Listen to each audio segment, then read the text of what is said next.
like, you little fucking...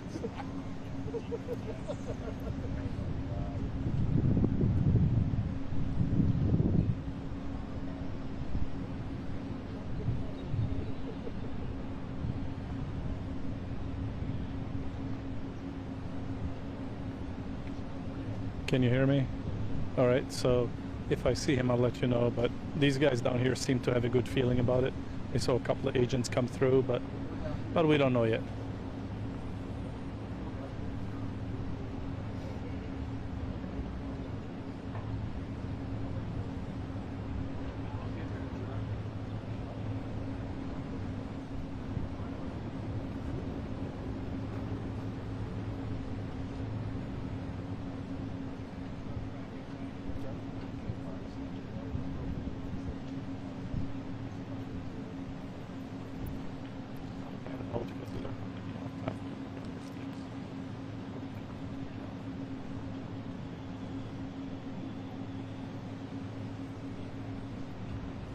Breaking up a little bit. Okay, I'm saying if you come here, come portable, because these guys are all going to beat you before you get here.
Yeah, on both sides.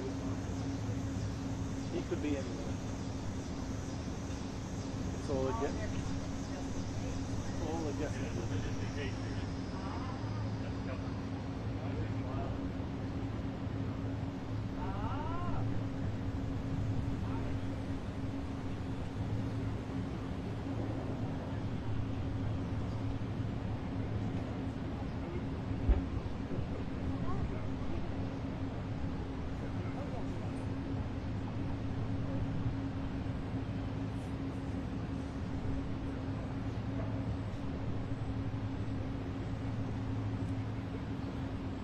We should have like a code name, like bingo, bingo, bingo.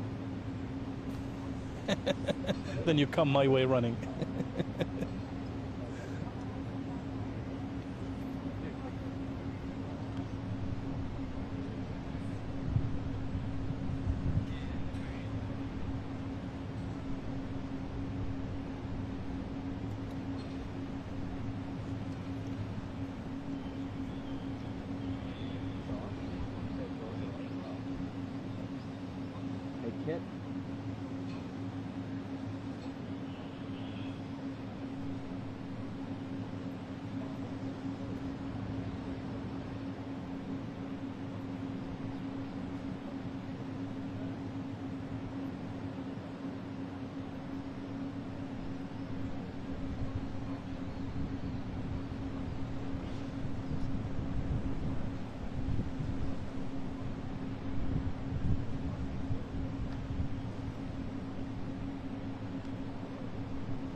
no the big beautiful bill. Do you want to primary him too?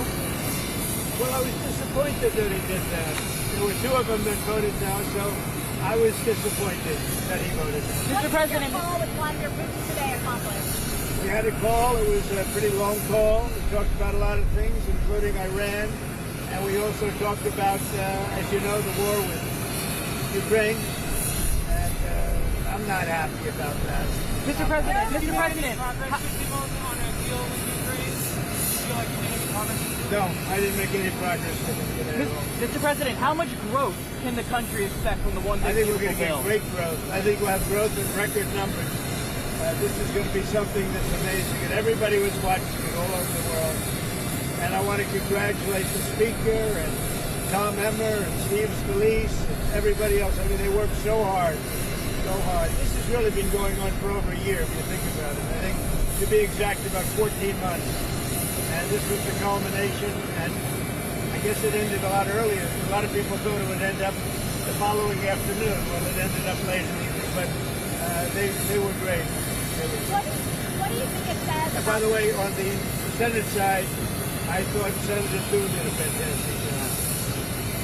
What do you think it says about the power you've amassed within your party compared to your first term that you were able to get this over the finish line?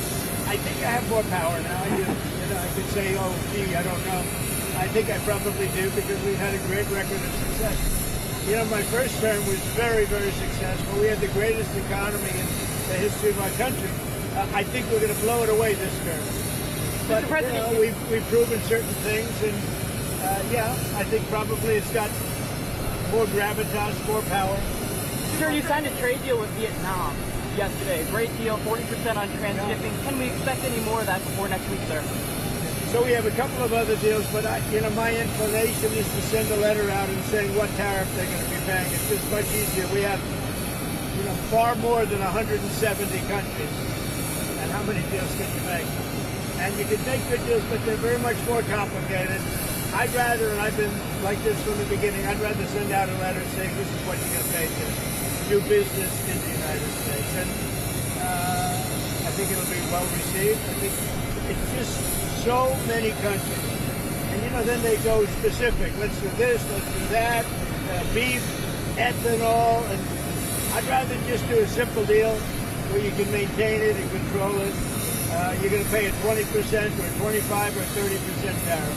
You brought in a record amount. We're going to be sending some letters out starting probably tomorrow, maybe 10 a day, to various countries saying what they're going to pay to do business with the U.S.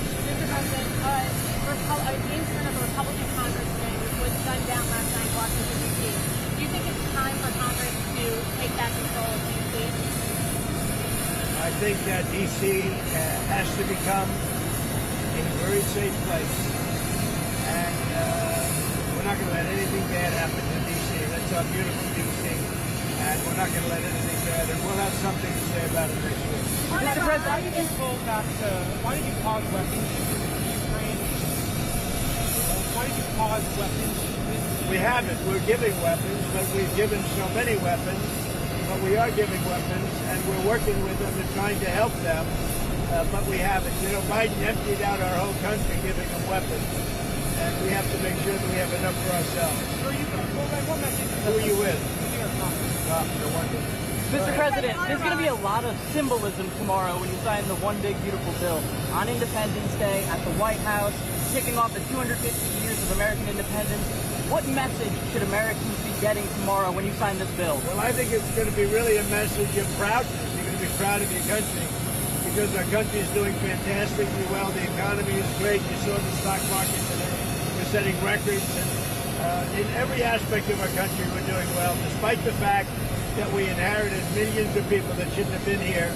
And I think we have crime stats that are coming out that are showing the lowest numbers we've had in many years.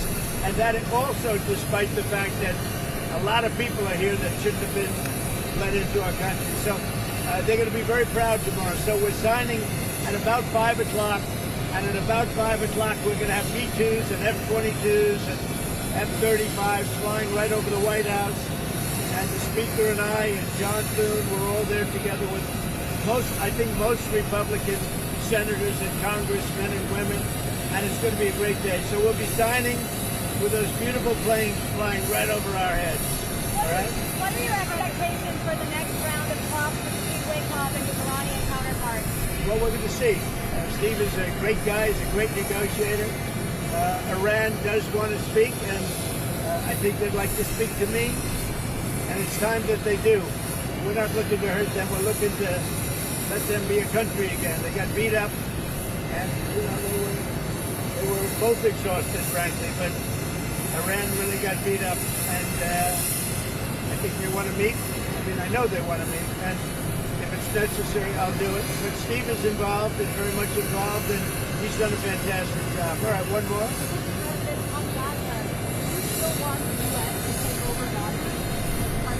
I want the people of Gaza to be safe.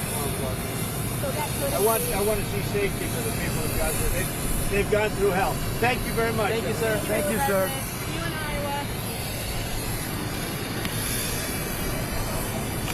Thank you.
party every day, and I'm feeling that tonight's gonna be a good night. That tonight's gonna be a good night.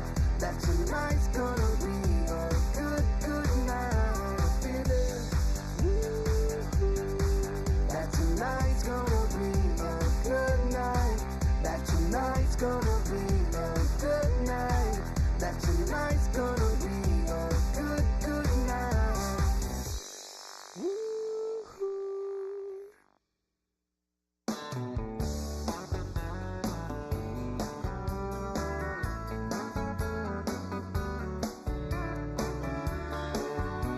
The sun is hot and that old clock is moving slow, and so am I. Workday passes like molasses in wintertime, but it's July. I'm getting paid by the hour and older by the minute. My boss just pushed me over the limit. I'd like to call him something. I think I'll just call it a day. Pour me something tall and strong, make it a hurricane.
1, 2, 3, 4, 5, 6, 7, 8, 9, 10.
Ladies and gentlemen, please welcome to the stage Pastors Joseph and Tammy Hall to lead us in today's invocation.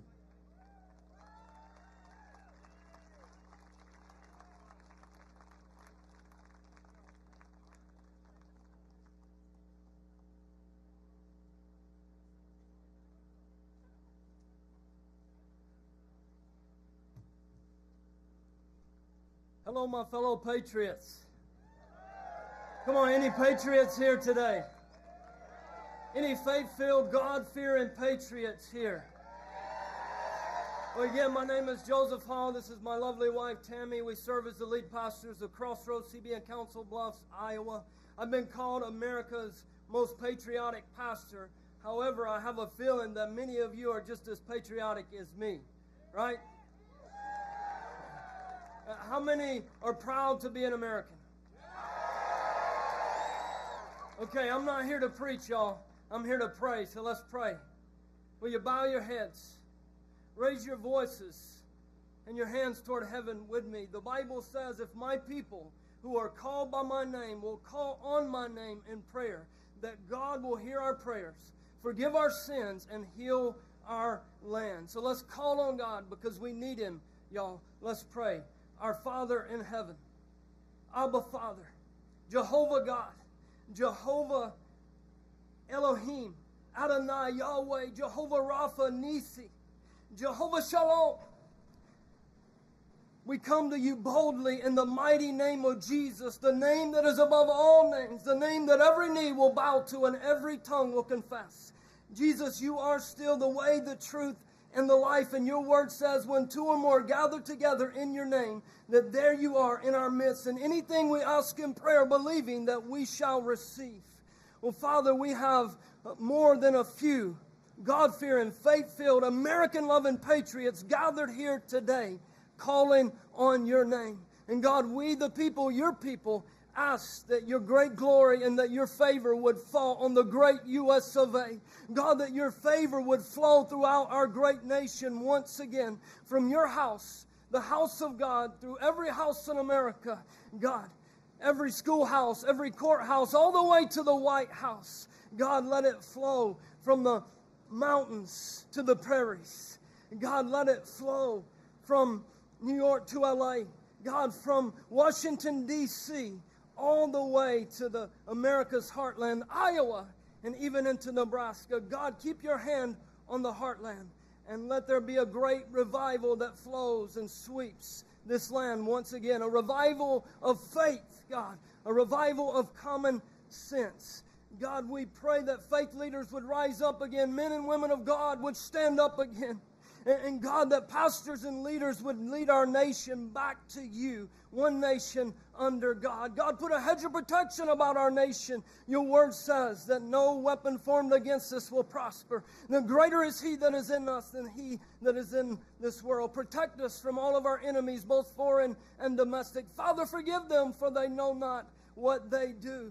Father, we pray that you would forgive the complacency of the faith leaders for their lack of courage to stand boldly. God, give us the boldness to stand today, to stand on your word, to stand for your truth once again. We repent on behalf of our nation For the sins that we've allowed, we've accepted and celebrated as a nation, we repent. God, give us the boldness today to stand up tomorrow and forevermore. Because just like the great prophet Elisha said, they are more with us than they are with them. God, give us the vision to see all of those who are with us, and let us stand in unity once again. God, we pray for unity. Unite us as Americans and as a nation. We pray that you would remove all of this division and replace it with a unified vision, God, because we know united we stand, but divided we fall. God, we pray over our great nation. Put a hedge of protection about it. God, protect our great president, the greatest president of all time. Put a hedge of protection about him. Let him lead our great nation, God, with great strength, but in great humility. God, in wisdom, but in great love. God, with justice, but in mercy. Give our president the strength and the courage of 10 men. And God, give him the wisdom of Solomon. Oh, God Almighty, we are still a nation under God who trusts in you still, God. Your word says, blessed is the nation whose God is the Lord. And we thank you. God, bless this nation once again, the land that we love. In the mighty name of Jesus, everyone shouts, amen. Thank you. God bless.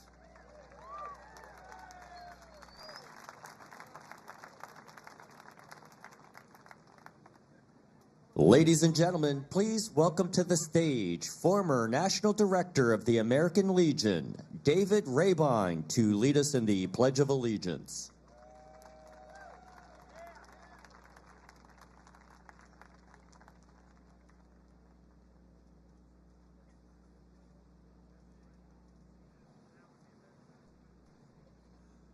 It is my honor to stand in the midst of this group of patriots as we pledge allegiance. Please uncover, fix your gaze on one of the many flags that fly in front of us today, and join me in pledging allegiance to that flag. I pledge allegiance to the flag of the United States of America and to the republic for which it stands, one nation under God, indivisible, with liberty and justice for all. Thank you.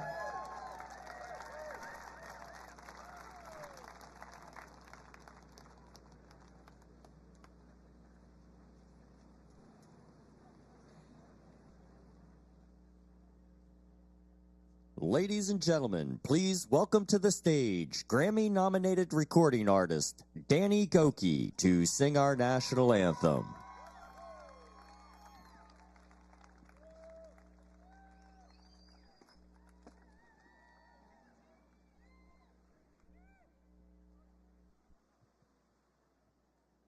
Can you help me sing this song?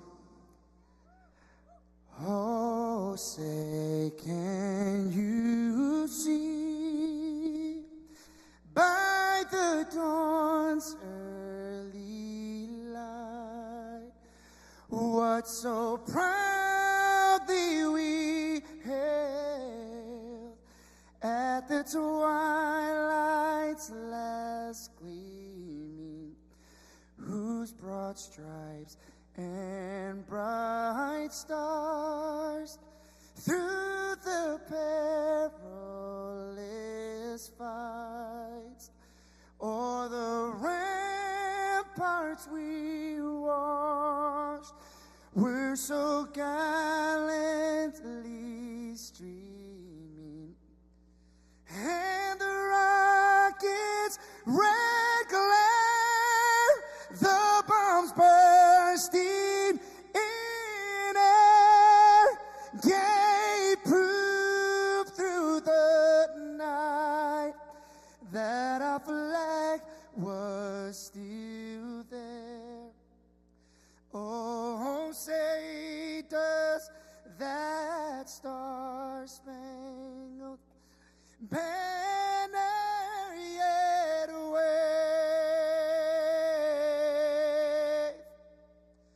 o'er the land of the free and the home of the brave?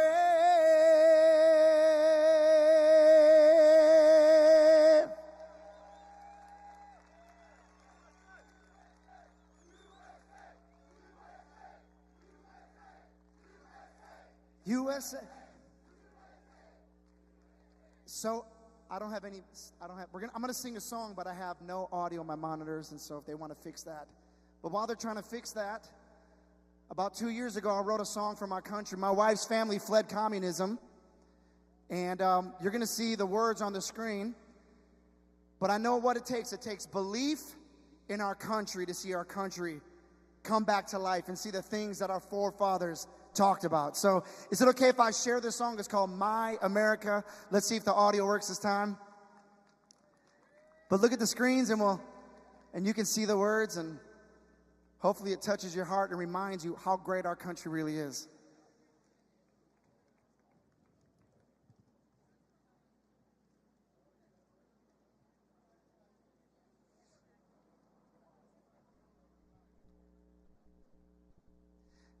Y'all look good today, by the way.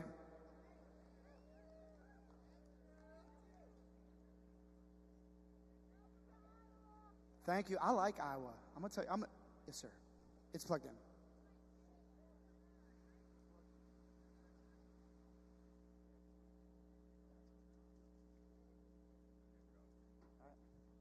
All right, take a look at the screens as I sing this song.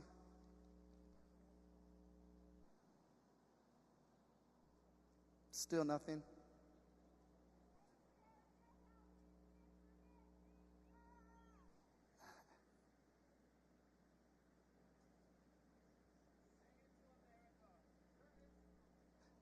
Well, there's supposed to be music with it.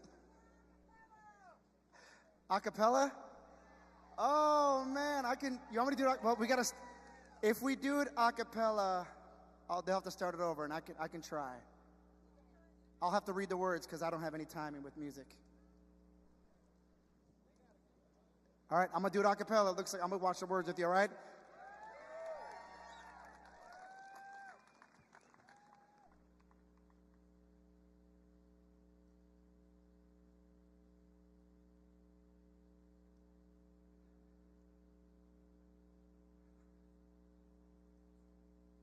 I can tell they're working on it. Give a round of applause to the AV team and as they're trying to work this out.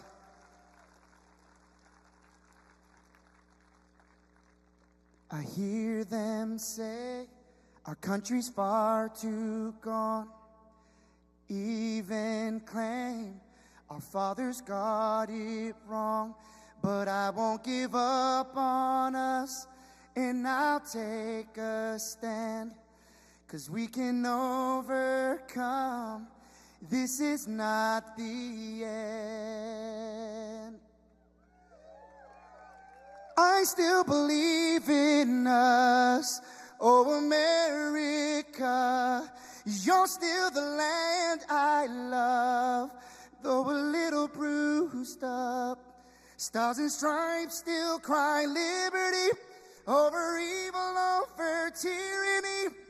Blood poured out for our freedom. They sacrificed it all for this nation. I still believe in us, my America.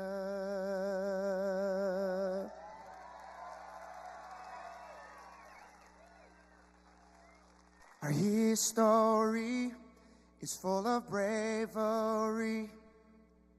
Heroes fought for our equality.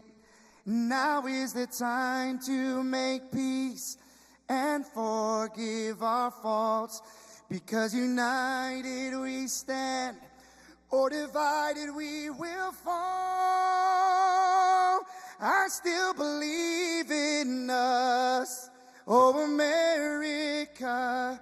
You're still the land I love, though a little bruised up. Stars and stripes still cry liberty over evil, over tyranny. Blood poured out for our freedom. They sacrificed it all for this nation. I still believe in us. America, America. God. Oh, all right, we got the two songs going on. All right, that's a different song that they just started playing. All right, so what just happened here was two songs collided in that moment.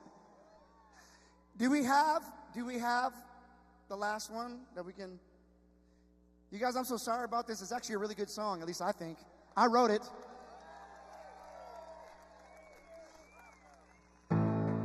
Okay, this is another one. This is another one I wrote. How about this one?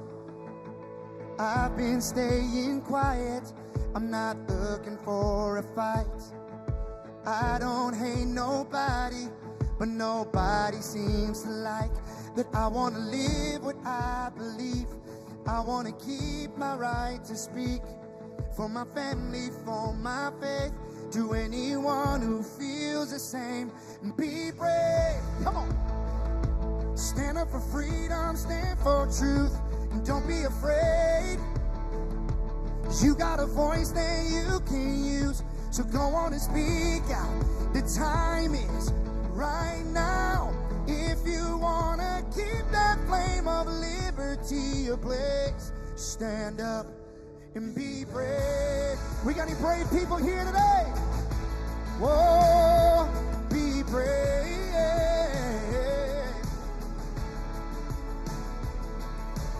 We're the generation that has to make a choice. Will we push against this evil? Will we watch while it destroys what so many died to give us, this great country that we live in? There's a heavy price for freedom, and this is how we keep it. Be brave. Come on. Stand up for freedom, stand for truth, and don't be afraid. You got a voice that you can use, so go on and speak out. The time is right now. If you want to keep that flame of liberty ablaze, stand up, be brave. Come on, Iowa, we brave. Oh, be brave. Come on, look at the screens. Let it clear. We are the people. The red, white, and blue. Will you stand for me? I will stand for you. We are the people with different points of view. Will you stand for me? I will stand for you. And be brave. Stand up for freedom, stand for truth. Don't be afraid. You got a voice that you can use, so go on and speak out. The time is right now. If you want to keep that flame of liberty ablaze, oh, stand up, be brave. Come on, are we a brave people?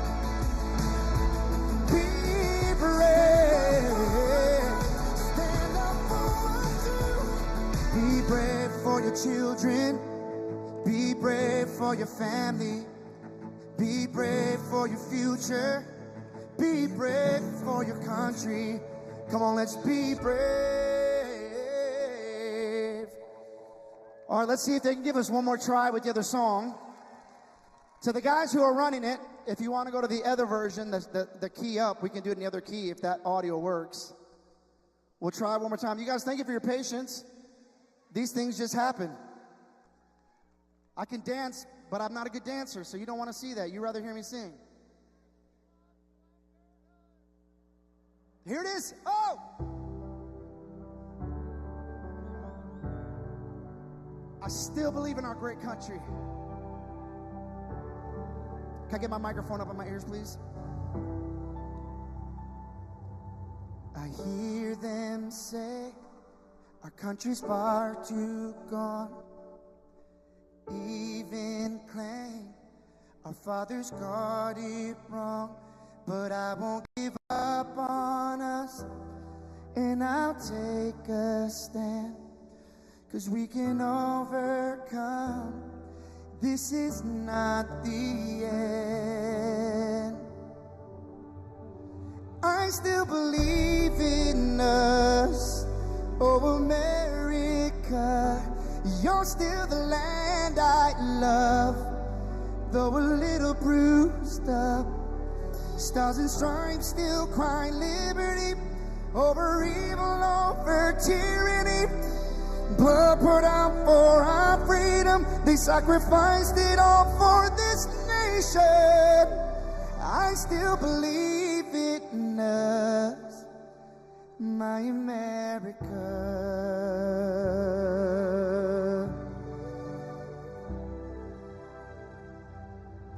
Our history is full of bravery. Heroes fought for our equality. Now is the time to make peace and forgive our faults, because united we stand, or divided we will fall. I still believe in us, my America. You're still the land I love, though a little bruised up. Stars and stripes still cry liberty, over evil, over tyranny. Blood poured out for our freedom. They sacrificed it all for this nation. I still believe it in us. America, America, God shed His grace on thee and crown thy good with brotherhood, from sea to shining sea. I'll always believe in us, my America, 'cause this is the land I love. But we gotta heal up. Lady Liberty will always be a sign of hope unto the refugee. The immigrant can find escape from oppression to a better place. I still believe in us. I still believe in us. I still believe in us. My America,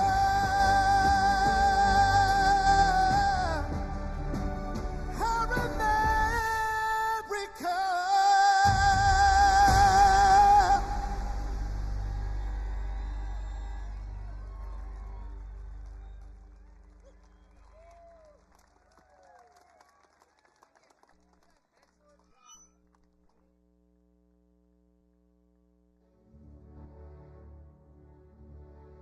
The pride to serve my country knows that I'm doing it not for myself. Every day I put on the uniform, I'm not just representing Caroline Robinson. I'm representing my company here at the Academy. I'm representing West Point. I'm representing the United States Army, and ultimately, I'm representing the United States of America. I really came to West Point because belief in the American dream and giving back to our country. You're a part of something that is much bigger than yourself. You're a part of a tradition of excellence and a legacy that's connected not only to the Academy, but to the American Army. I'm surrounded by people who want to make themselves better and serve our country. Excellence is their baseline, and that to me is what it means to be a West Point cadet. From the earliest days of our nation, this supreme tradition of American military service has been passed down from soldier to soldier and generation to generation, and it's a beautiful thing to watch. My brother preceded me here, and originally I didn't really know what West Point was until he came. But when I saw the mission that they were committed to, of upholding the principles of American democracy and protecting the Constitution, I knew it was somewhere I had to be. Every time that we lived outside of the United States, I always developed this sense of gratitude and pride of being an American, and I wanted to give back to my country what it gave to me. And it wasn't until I zipped up the blouse and I put the belt on for the first time that I realized that I was going to be serving my country, and it felt right. West Point was the place that I needed to be, and more importantly, the Army was where I wanted to be. I just looked to the left and right over basic training and realized that we all had the same American patch on our shoulders, that we're all fighting for the same thing.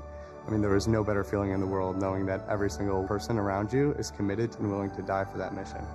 You came for excellence, you came for duty, you came to serve your country, and you came to show yourselves that you are among the smartest, toughest, strongest, most lethal warriors ever to walk on this planet. What excites me the most about my future in the Army is the opportunity that I'm going to have to give back to the American soldiers that I'm going to be leading. Because ultimately, they don't get to choose. And to me, it's that burden of responsibility to be the best leader. And as a young officer, that's going to be exactly what I get to do. I was the cadet basic training first detail for the first 3 weeks. And I got to see the new cadets come in from their families' homes and being in process on their very first day and watching them grow so quickly. I would do all the formations, and I looked out at these 1,000 new cadets, people who just come out of high school. They were completely different people. I don't think there's another institution in the country like West Point where the student body is so committed to furthering the mission of America and ensuring our democracy and freedom for generations to come. I'm really surrounded by the best of the best, and that's when I realized this is a place that I absolutely want to be. West Point itself is an amazing institution, but it only provides opportunities. The people here have to choose to take those opportunities and grow and lead and serve. And the people here want to do that. And I'm proud to be a part of that. And I would tell any high schooler who is considering it, you won't regret it.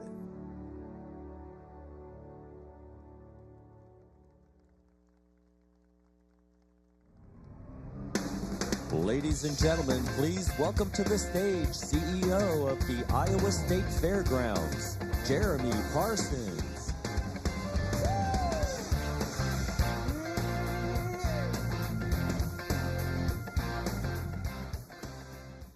Well, welcome. Do we have any Iowa State Fair fans out there? We picked the perfect day for you. It's hot. You're on the Midway lot. If you were spinning around, it'd be a great day at the fair. But thank you for being here today, and welcome to the beautiful Iowa State Fairgrounds. I want to thank the great team here at the Iowa State Fair who has been working hard with America 250 to put on this event for you. I'm blessed to work with some of the best staff and board that there are anywhere in the United States. And we also brought some of your favorite fair foods here today as well, so hopefully you grab a corn dog or a cup of cookies or some ice cream today for sure. When our nation was less than 100 years old and the state of Iowa was less than 10 years old, a dedicated group of Iowans decided that we should have a state fair. And in 1854, they did just that, held the very first Iowa State Fair. That very first Iowa State Fair was meant to be a celebration, a place where neighbors could gather, a place where blue ribbons could be won, a place where new technology could be viewed, a place where families could be entertained, and a place where agriculture, our state's #1 industry, could be honored.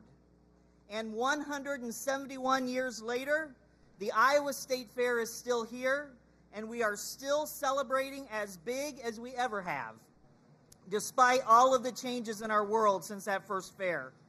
The fair is a platform for all that is good about our state and our nation. It's a place where youth learn, a place where families safely gather, and a place where our state and our great nation is celebrated every single year. But the Iowa State Fair is not unique. In fact, across our great country, there are more than 2,000 state, county, and regional fairs that attract millions of visitors and generate billions of dollars in economic impact. But our fairs are more than economic engines. They are even more than annual events that you go to with your family. They are traditions rooted in community and connection. They are patriotic. They are all about America. Quite frankly, fairs represent the very best of our nation, and I think that's why you're here today. You also want the very best for our nation. We at the Iowa State Fair are so humbled that you are here with us when we realize that an event of this magnitude, the event that is going to kick off a year-long celebration of our nation's 250th birthday, featuring remarks by President Trump, that event could have been held anywhere in the United States. But we are blessed to have the opportunity to host it here, and we thank President Trump for that honor. So, if you're looking for something to do August 7th through the 17th, come back and celebrate Fair Sweet Fair with us. I guarantee it'll probably be about as hot, so you're already prepared for that. We would love to have you visit. And if you're not from Iowa, I know you've got a state fair in your state that you should go visit as well. Thank you again for being here tonight for this once-in-a-lifetime event here at the Iowa State Fairgrounds. Stay safe, stay hydrated, enjoy the evening. What a beautiful night to kick off a really big party, a year-long celebration of our great nation. Thank you very much.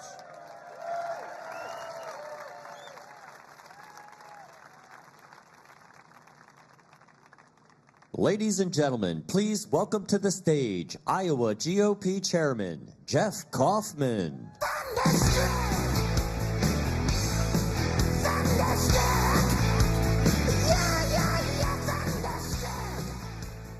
I just had a little bit of a news flash for you. I'm usually known to be pretty bombastic and excitable, so I'm going to try to be calm today, but just in case you haven't heard, America's going to celebrate our 250th, and Donald Trump picked Iowa to start it all. He picked us, folks. Through the years, a lot of presidents have said, I'm the president of the heartland. I'm the president of small town and rural America. Guess what? We've got a man that practices exactly what he preaches in the White House, and he's all ours.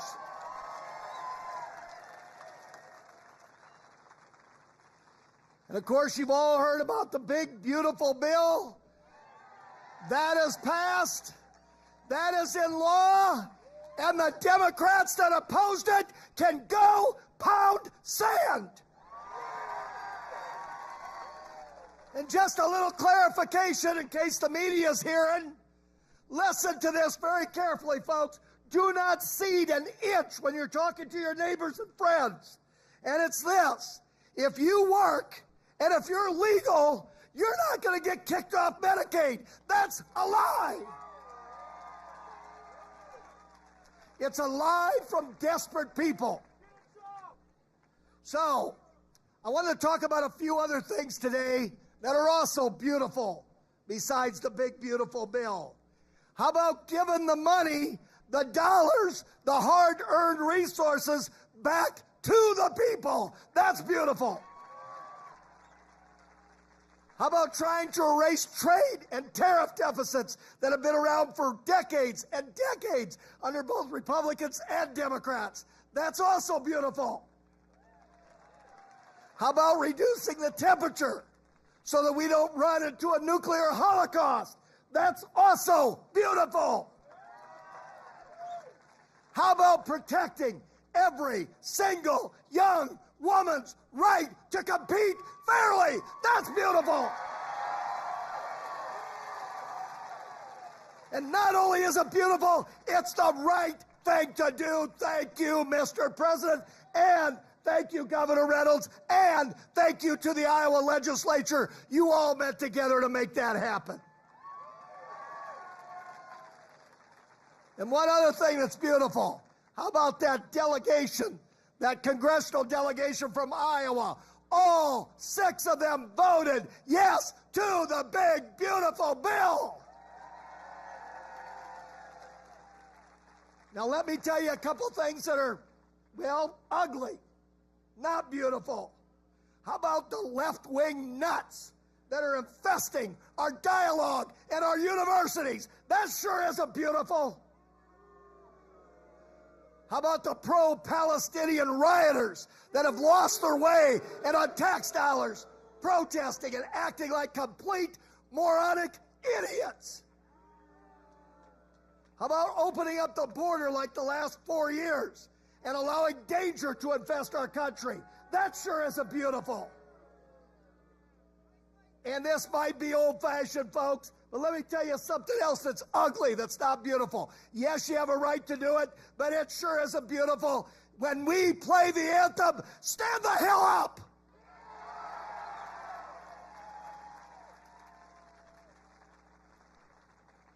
So I just want to end, other than that, I don't have any strong opinions today.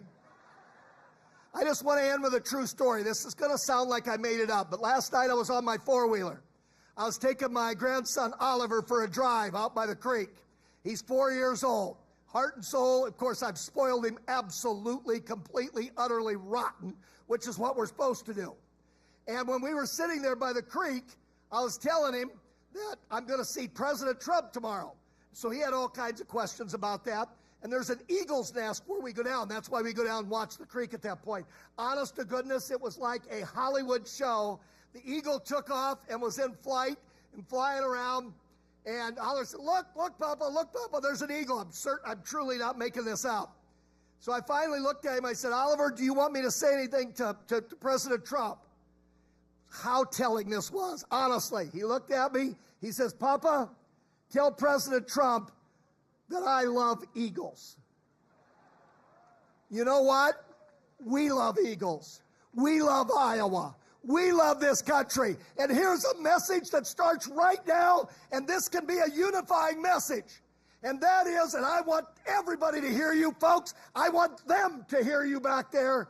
We also love President Trump, period. Thank you.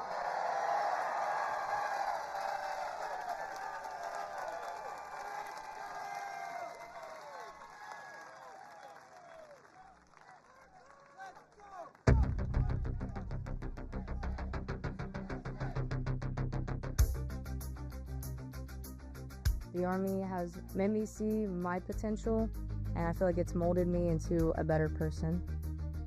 I grew up in a very patriotic household. My grandfather, he served in World War II, and his brother, my uncle, served in Vietnam. I can do this. If they can do this, I can do this. When I was born, my dad was still serving in the military, and him coming home in his uniform, I'm like, yeah, I want to do that. Clear for takeoff. My motivation, I think it follows in line. I think with what my family's done is kind of a sense of duty to serve our country and give back since it's given us so much. I'm a very, let's say, timid person, but definitely helped me become a more confident person.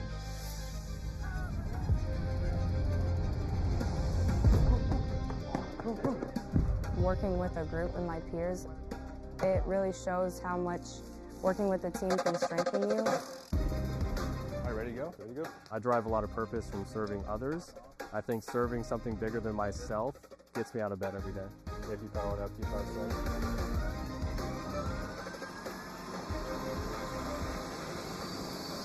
I definitely pushed myself further than I ever thought I could go.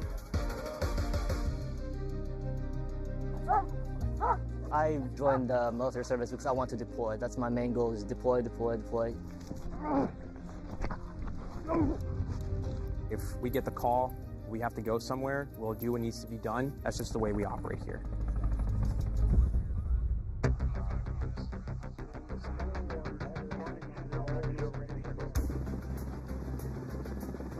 This is one of the few jobs in the nation where we all take an oath to say, I'm willing to put my life on the line for you, and they're willing to put their life on the line for me. This is what we train for. This is what I want to do. My team leaders and squad leaders, they know exactly what to do. Check equipment, check weapons, check ammo.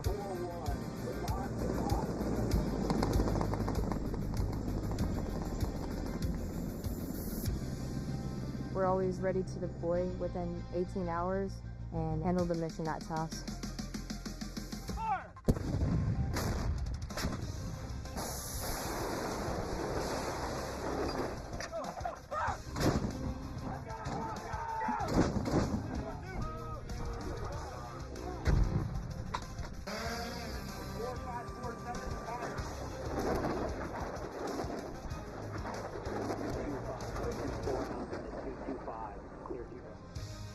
We jump so frequently so that our jump masters and the paratroopers are ready to deploy.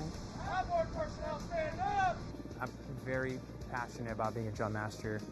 The paratroopers, they see you and, you know, they believe in you.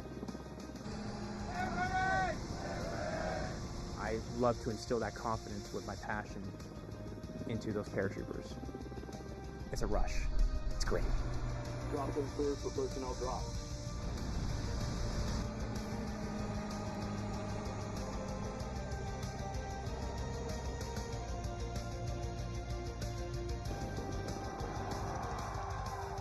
This week we honor 250 years of valor and glory and triumph by the greatest fighting force ever to walk the face of the earth, the United States Army.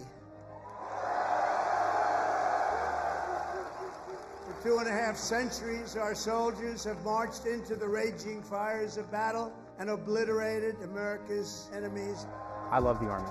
It is a great place to set yourself up for success, to prepare yourself for the future. God bless you, God bless our soldiers, and God bless the U.S. Army.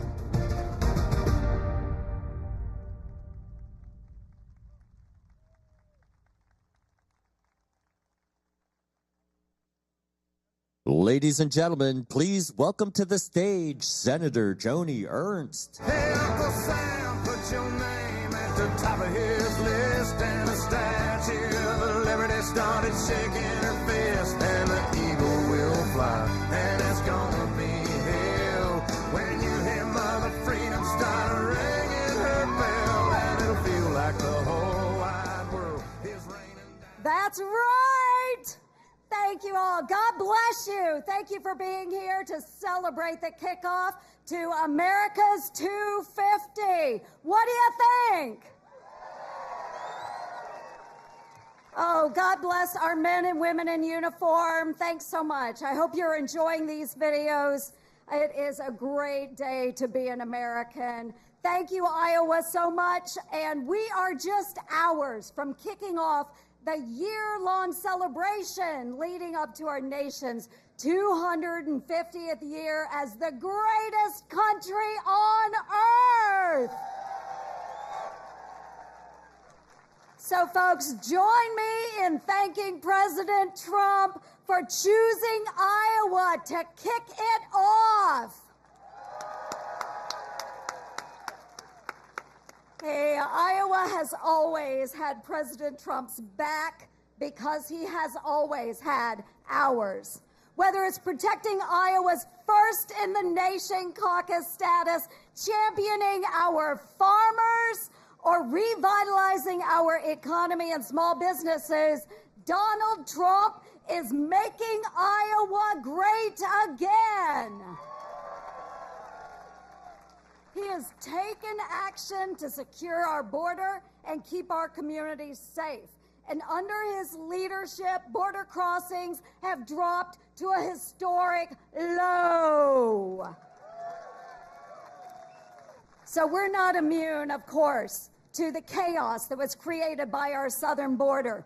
Over 9 years ago, a young Iowan, and you all remember her, Sarah Root, of Council Bluffs, Iowa, was killed by an illegal immigrant drunk driving. This tragedy never should have happened, but because of a loophole in the law, Sarah's killer was released. He disappeared. He posted bail and he fled the country. He escaped justice, at least for the past 9 years. After the Biden administration removed him from ICE's most wanted list, we needed a White House that would take action on behalf of American citizens. Yeah, who was it? Donald Trump. So after his inauguration as our 47th president, President Trump wasted no time in getting to work. In fact, he made my Sarah's Law the law of the land at his first official bill signing in 2025, so that this tragedy never happens again. And folks, thanks to President Trump and the tireless efforts of his administration, guess what? Sarah's killer was located and extradited back to the United States in March.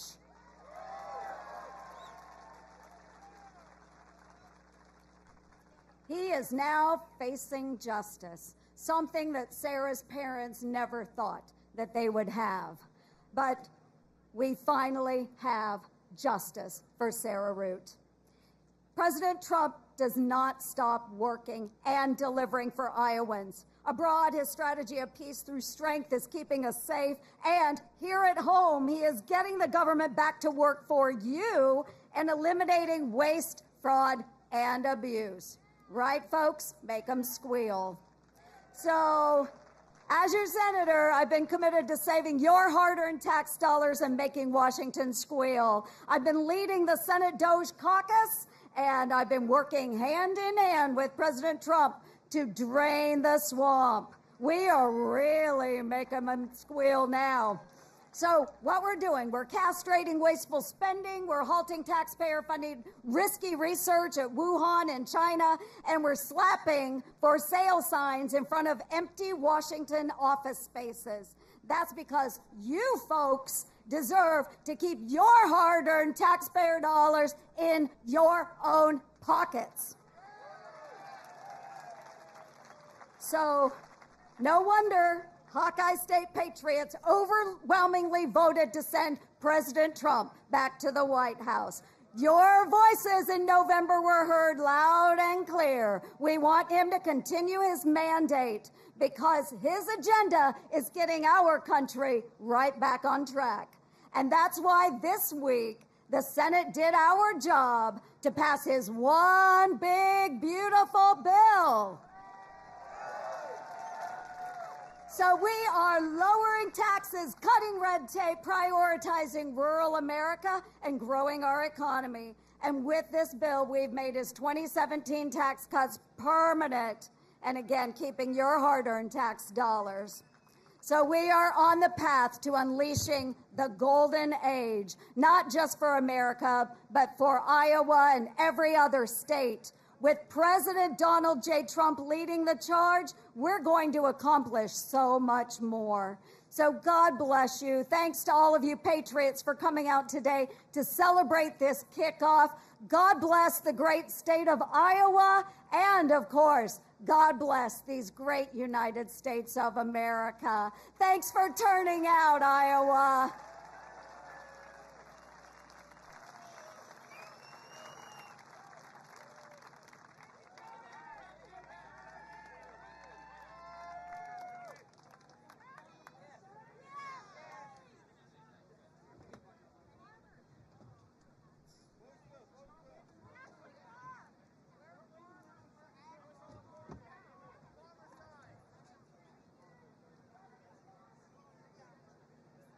Ladies and gentlemen, please welcome to the stage Senator Chuck Grassley.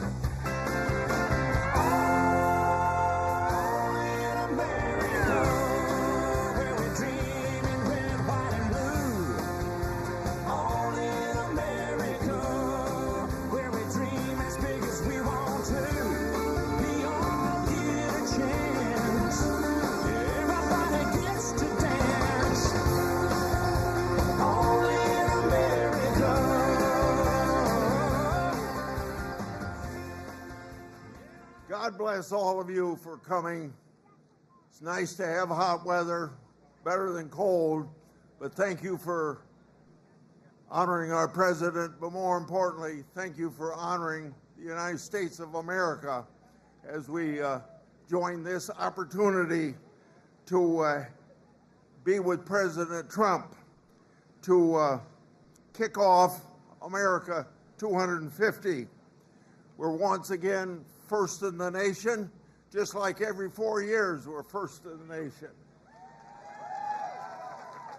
You know, tomorrow will be 249 years since 56 Americans signed the Declaration of Independence.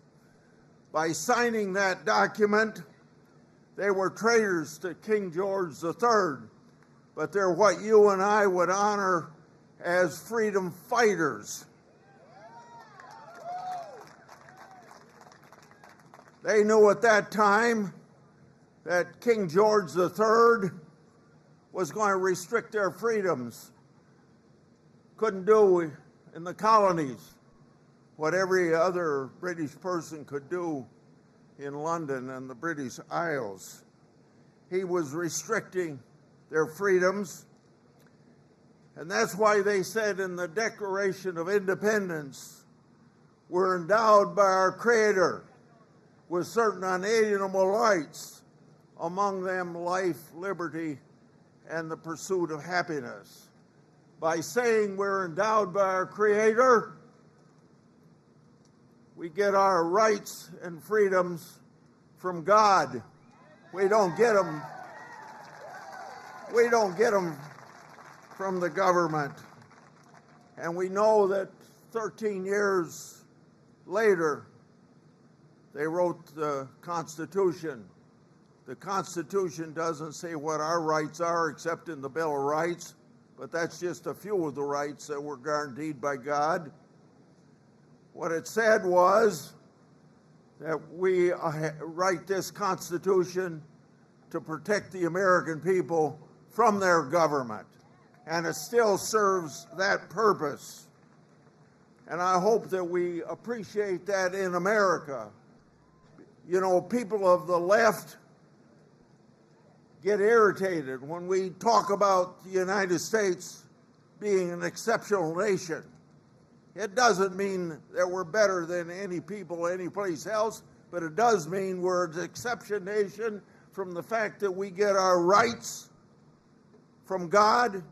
We don't get our rights from the government, and it's the only society in 6,000 years of humankind that has ever had that relationship between the government and the American people. And what we're honoring for the next year is the preservation of that statement in the Declaration of Independence. We're endowed by our Creator with certain inalienable rights. And we're going to emphasize that for the next year and honor it as we traditionally do. I would like to comment just a short period of time about the one big, beautiful bill. I was happy to stay up 27 hours to see that through to its finality. It's a bill that makes sure we don't get the biggest tax increase in the history of the country. And for all the Democrats that voted against it, they were voting to have the biggest tax increase in the history of the country. It strengthens our national defense tremendously. It fights waste, fraud, and abuse. Now, you get tired of us using those terms, but I think we've proven through many studies that that's just exactly what happens when government isn't proceeding the way it should.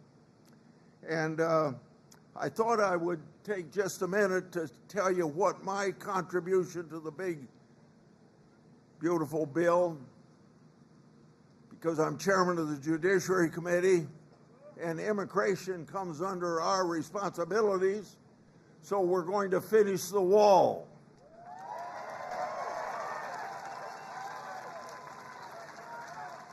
We're going to add tremendously to the number of people patrolling that border, but more importantly, the number of people that are going to enforce the immigration laws interior, not just at the border. And then we're going to build tremendous number of detention facilities so we can keep people that have come here on the terrorist watch list, come here with criminal records, come here as human traffickers, sex traffickers, and peddling fentanyl to our young people. We're going to make sure that they aren't walking the street. We're also going to make sure that sanctuary cities are not a haven for those types of people. So if I had to sum up what the Judiciary Committee did that I have the pleasure of chairing, it's going to make America safe again.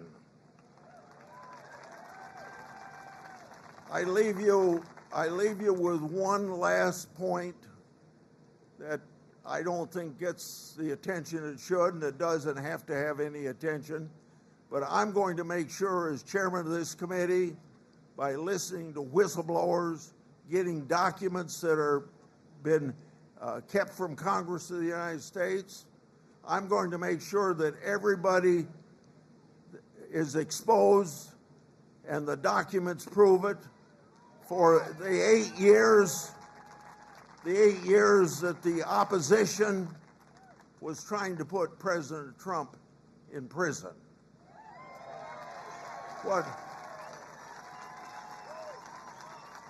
What we're doing, whether we had Republican or Democrat administrations over my years in the United States Congress, this president and his appointees to the Department of Justice and the FBI has given us the first real cooperation that we should have had under both Republican and Democratic presidents before, but it was just obfuscate and cover up and not let the truth out because it's going to be embarrassing. So we're getting some whistleblowers their jobs back.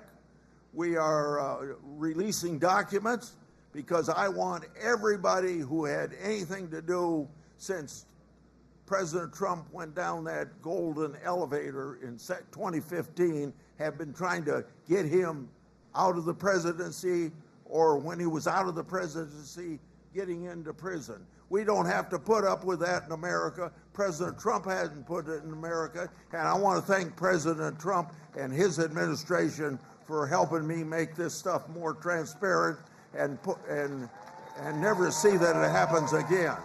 Thank you.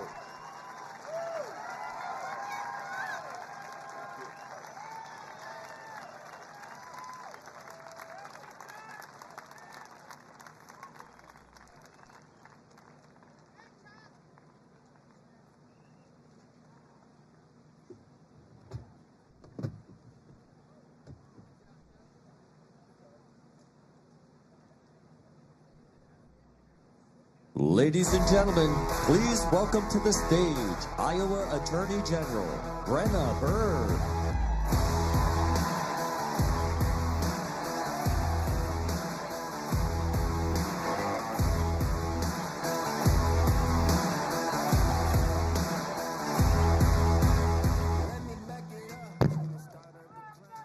Well, Iowa, are we ready to celebrate or what? You know, isn't it great that President Trump chose Iowa to celebrate America's big, beautiful birthday? And there is no better place than Iowa to kick off America's 250th birthday celebration than our state fair. Iowa, we have always come through for President Trump, haven't we? And today, it's America's state fair. You know, Iowa as a state did not exist back in 1776 when the Declaration of Independence was signed. It was 170 years later that Iowa was admitted to statehood. And President Trump, he could have picked our nation's capital in Washington, D.C. He could have picked Philadelphia at Independence Hall. Thank you, President Trump, for picking Iowa and bringing our celebration to the heart of the heartland. I'm Brenna Bird, and I'm so glad to get to work for you as your Attorney General, get to uphold our laws and Constitution, work every day to protect Iowans, and as a mom and a prosecutor, I will always protect our children and keep them safe. I stand up for law enforcement, and we all back the blue, don't we? Under the last 2 years of Biden, I was pretty busy defending your constitutional rights from that nonstop assault, whether it was the EPA taking on farmers, or they're taking away our Second Amendment rights, or even what we saw where they were going to force boys to be allowed in girls' bathrooms and sports. But we held the forces at bay, didn't we? We held the radicals at bay and upheld our Constitution, and a new day has come. What a difference since January 20th. You know, President Trump, he loves farmers, he protects our rights, he keeps America safe, and he loves our great country. And our great country is about 250 years old, one more year to celebrate. You know, another great president, Abraham Lincoln, He called our Declaration of Independence an apple of gold, our founding principles. That is what America is. And he said that it's an apple of gold in a frame of silver, the Constitution that enshrines our Republican form of government. We hold these truths to be self-evident, that all men are created equal, that they are endowed by their Creator with certain unalienable rights, and that among these are life, liberty, and the pursuit of happiness. That to secure these rights, governments are instituted among men, deriving their just powers from the consent of the governed. That is our Declaration of Independence, and I am proud to be an American.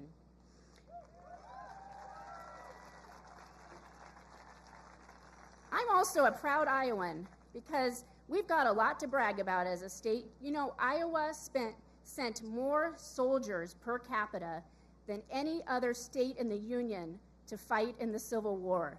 And that was when we were just in our infancy. And I'm proud too, both as an Iowan and as an American, because in Iowa, we love our veterans, don't we? We love them, we respect them. And I'm glad my favorite veteran is here tonight with us, Bob, my husband, who served in Iraq in the Iraq War in the Army, combat engineer. Thanks, Bob. And in World War II, I am proud that one of the flag raisers at Iwo Jima was Marine Corporal, then Private First Class, Harold Pye Keller from Brooklyn, Iowa. And here in Iowa, I think we just might be the best thing since sliced bread, because the first bread slicing machine, it was invented right here in Iowa in Davenport. The computer was invented at Iowa State, and we are proud of our agriculture here, and we want the whole country to know it. I was born and raised on a farm, and I am proud. Iowa farmers feed and fuel the world. I'm also proud of this one. The first woman ever admitted to practice law, Arabella Mansfield from right here in Iowa. And another good Iowa record. You ready for this one? Get ready. I think we're pretty good at electing presidents, aren't we? President Trump is a Triple Crown winner of Iowa. Last year, he broke records in our caucuses with a massive win. And thanks to you, he is back in the White House. Freedom is not free. We are the land of the free because of the brave. And we are so thankful that we have President Trump, where he has pledged his life, his fortune, and his sacred honor in sacrifice for our country to the principles of freedom to make America great again. God bless you. God bless our President Trump. And God bless the United States of America.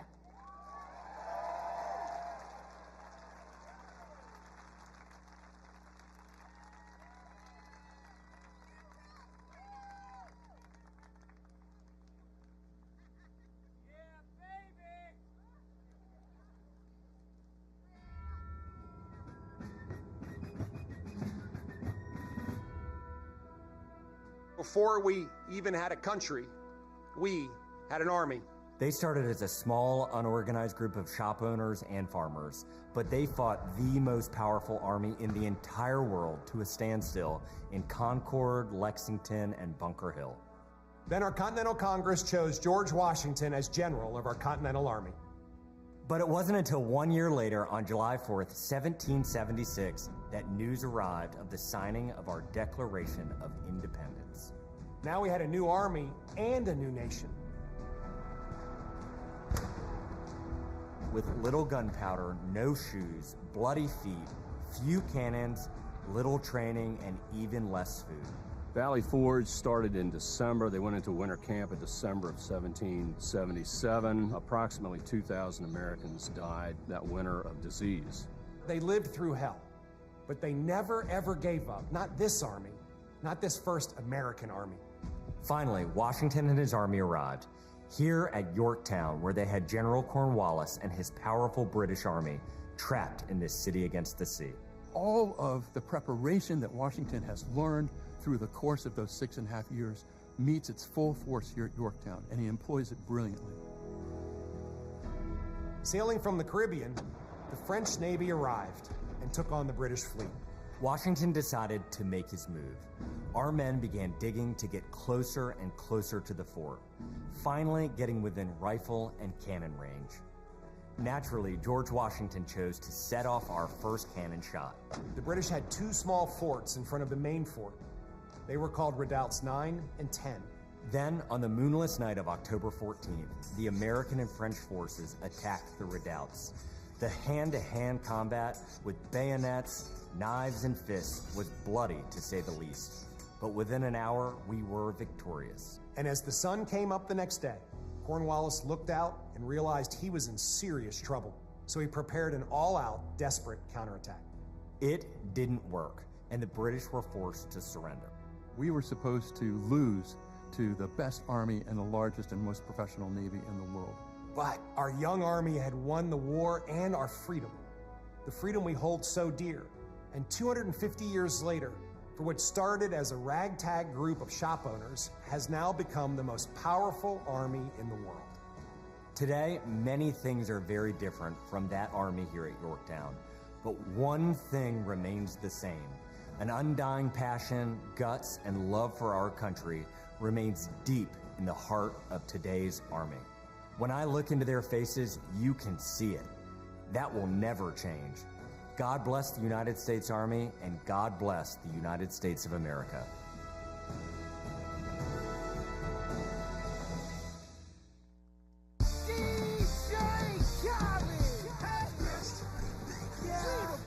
All I do is win, win, win, no matter what. Got money on my mind, I can never get enough. And every time I step up in the building, everybody hands go up. And they stay there, and they say yeah, and they say there. Cause all I do is win, win, win. And if you going in, put your hands in the air, make them stay there. Ludacris going in on the verse, cause I never been defeated and I won't stop now. Keep your hands up, get them in the sky for the homies that ain't making it, my folks locked down. I never went nowhere, what they saying Luda's back. Blame it on that contour, the hood call it Luda yak. And I'm on this foolish track, so I spit my foolish flow. My hands go up and down, like strippers' booties go. My verses still be serving, tight like a million virgins. Last time on a college remix, now I'm on the original version. Can't never count me out, y'all better count me in. Got 20 bank accounts, accountants count me in. Make millions every year, the South's champion. Cause all I do, all I do is win, win, win, no matter what. Got money on my mind, I can never get enough. And every time I step up in the building, everybody hands go up. And they stay there, and they say yeah, and they stay there. Cause all I do is win, win, win. And if you going in, put your hands in the air, make them stay there. Swerving in my low-low, head on a swivel, you know serving me's a no-no. Clean as a whistle as I pull out in my Rolls Royce. Yellow bone passenger, they see it, they say, oh boy. Tell Kelly, back it up, my call me loco. Down for armed trafficking, don't make me pull up. Ask you what you laughing at, represent that mud life. Dirty money, better get your mud right. We come together holding hands and holler hood life. We all strapping all black, it's like life. You riding to what? Cause we riding tonight. Now you riding with me cause you wasn't riding. All I do is win, win, win, no matter what. Got money on my mind, I can never get enough. And every time I step up in the building, everybody hands go up. And they stay there, and they say yeah, and they stay there. Cause all I do is win, win, win. And if you going in, put your hands in the air, make them stay there. Heat in the kitchen, hot on the stove, water getting boiled. Being sold, Snoopy in the hookie, system overload. I've been running this rap game since I was 20 years old. I hung with the worst of them, bust till I burst them up, floss them up, toss them up, harder work, close them up. Pardon me, I'm bossing up, pressure up, bless you, bro, don't mess with us. We like the U in the 80s, back to back, set a track, hit the lick, get it back, get the trick, jump the track. Want my money back, time and time again, while I'm sipping on this gin. Al Davis said it best, just win, baby, win. All I do is win, win, win, no matter what. Got money on my mind, I can never get enough. And every time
Ladies and gentlemen, please welcome to the stage United States Secretary of Agriculture, Brooke Rollins.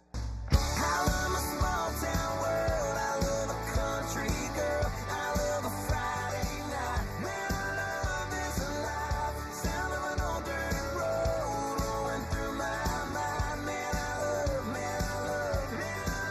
this life.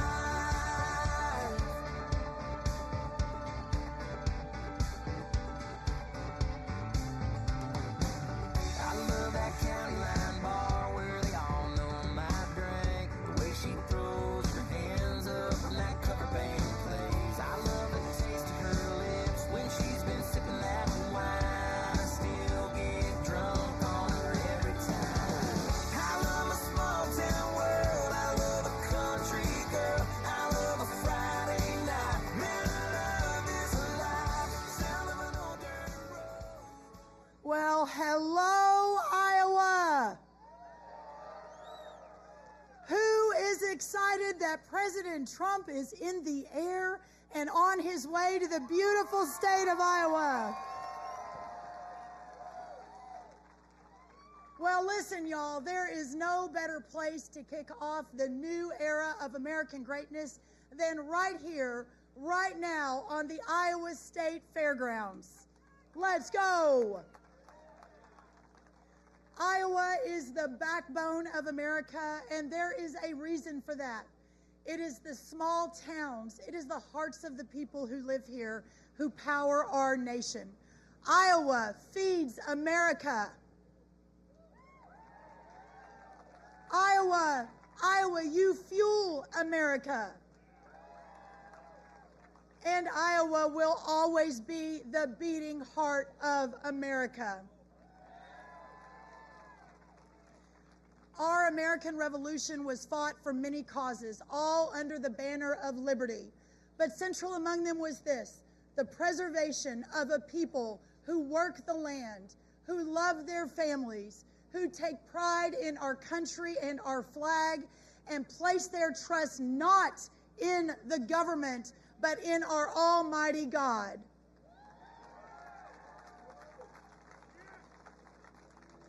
This is the foundation of our greatness, a greatness that is being restored by a leader we love and who loves you, President Donald J. Trump. President Trump never forgets that it is this state, that it is all of you, that it is Iowans who helped send him back to the White House for this, the most historic second term of our lifetimes. And this is why he fought for Iowa farmers in the one big, beautiful bill, which unleashes economic rural prosperity by providing the largest working and middle-class tax cut in history and saving your family farms from the crippling death tax.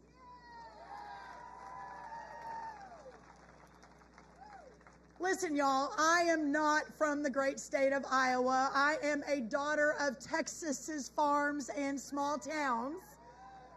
Got a few Texans here. I was just a small town FFA kid growing up baling hay and racing barrels in the tiny town of 1,200 in Glen Rose, Texas. But it is there where I learned the virtues that run deep through America's heartland. And that American way of life of hard work and self-sufficiency, of grit and of grace, of faith and of family is not some creation that came about by accident. It is the deliberate consequence of the great American founding itself. It is the creation of the founders and the expression of liberty and of freedom. The founders knew that the culture of entrepreneurship, of independence, of self-reliance, of risk, and of community that characterized the farming life and our farmers was indispensable to the new American Republic. No agriculture, no farms meant no liberty. It was simple then, and it is that simple now. Iowa and the whole agriculture way of life is therefore both part of the American experiment and a signal of its true success. the men who sacrificed themselves upon the altar of freedom at Lexington and Concord 250 years ago did so that this nation could exist now. If they could see it, and I believe they do still see it, they would say it was all worth it. That connection with history and purpose is important now more than ever, because we have, for the first time in a generation, a president of the United States who understands it and embodies it.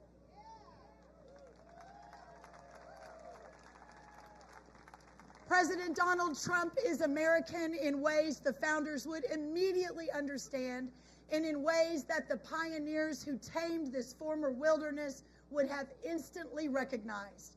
He is American in ways that Iowans absolutely understand, so much that he won the hearts and minds of Iowans and Americans not once, not twice, but 3 times.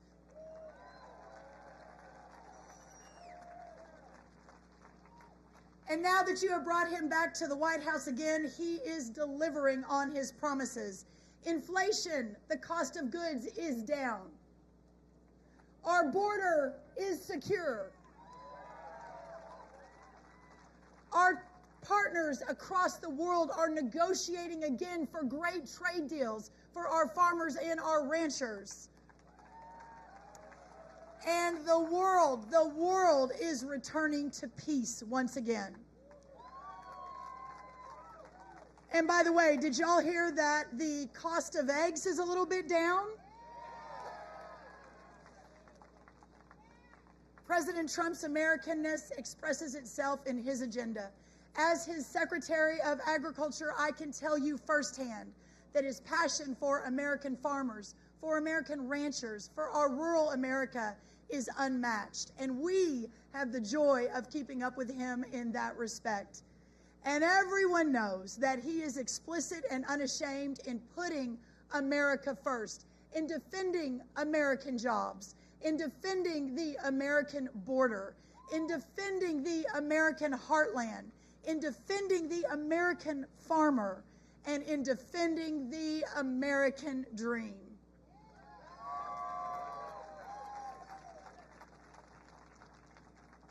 It's been almost exactly 1 year since that fateful day in Butler, Pennsylvania, when the world stood still.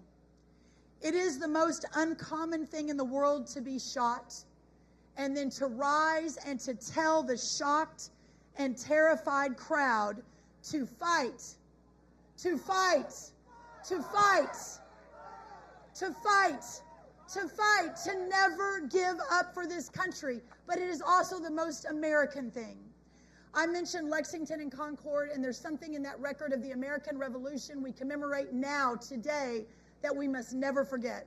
Lexington was an American loss. Concord was an American victory. But the battle records soon after were more losses than wins for a very long time. The revolution didn't end because of it, because those Americans knew the important thing was to fight. President Trump knows it too. And when you fight, sometimes you win, sometimes you don't. But if you keep fighting and God is on your side, you always win.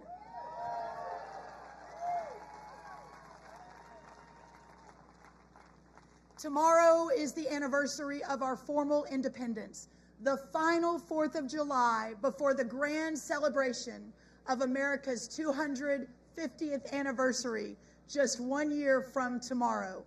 It's worth the celebration, but never forget that for independence to be declared, the people themselves had to embrace liberty and had to see themselves as masters of the new continent.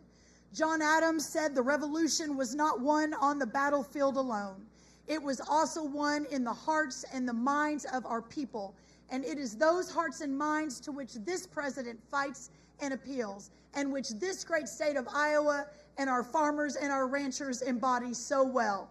Your lives, your homes, your families, your faith is the true testament to American independence. Independence, after all, is not a one-time act. It must be won again It must be won again and again, and it must be won again. And every generation proving itself deserving of the heritage that it receives. Y'all, we will have a celebration worthy of the anniversary across this entire next year. We are pulling out all the stops to celebrate 250 years of American greatness, and President Trump's very special announcement that is coming very, very quickly here to you tonight in Iowa will let you know exactly what we're doing. Just this morning, I announced that we will have in August the biggest, most amazing American farmers market in the history of our country in Washington on the National Mall.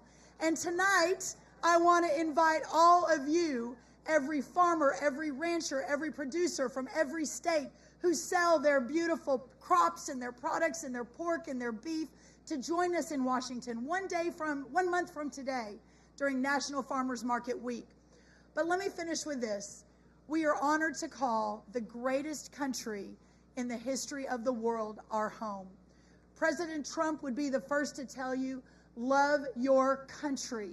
He would be the first to tell you that love America first. When you look around and all of you patriots that are here, you can feel the love. You can feel the spirit of patriotism in the air.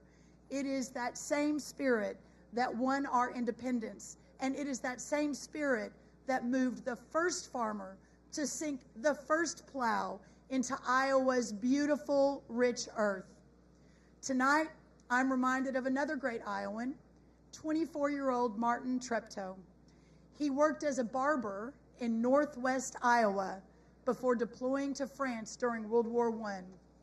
Before he gave his life for his country during that war, he wrote in his diary that America must win this war. Therefore, I will work, I will save, I will sacrifice, I will endure, I will fight cheerfully and do my utmost as if the issue of the whole struggle depended on me alone. Just as that brave young soldier who did give the ultimate sacrifice in World War I, we will work, we will save, we will sacrifice, we will endure, and we will fight cheerfully and do our utmost as if the issue of the whole struggle depended on us alone. Thank you, Iowa. I will be back in a month for your Iowa State Fair. I will proudly be showing in your steer show against your Governor Kim Reynolds, your Attorney General, and others. So those of you at the State Fair, come say hello. What an honor. What a joy. Never forget to fight, to fight, to fight, to fight for America, for freedom, for liberty. God bless you all. God bless President Trump, and God bless the United States of America. God bless you all. Thank you so much.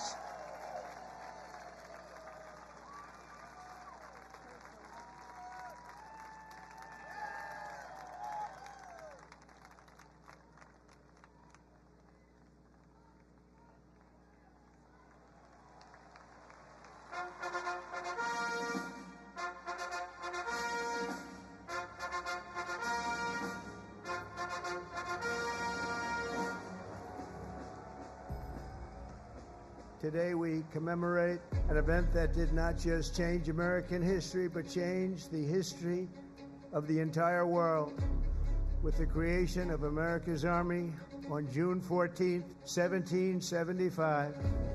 Liberty got its shield and freedom got its sword.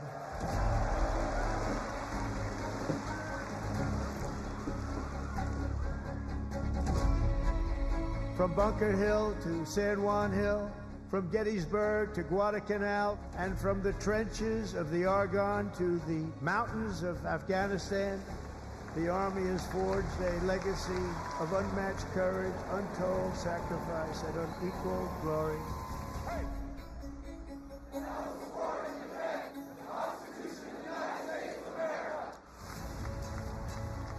Their motto is victory or death. Over the past 2.5 centuries, our warriors have shown unrivaled valor. Down through history, we've been blessed beyond words by this valiant legion of Army warriors and patriots, heroes and legends.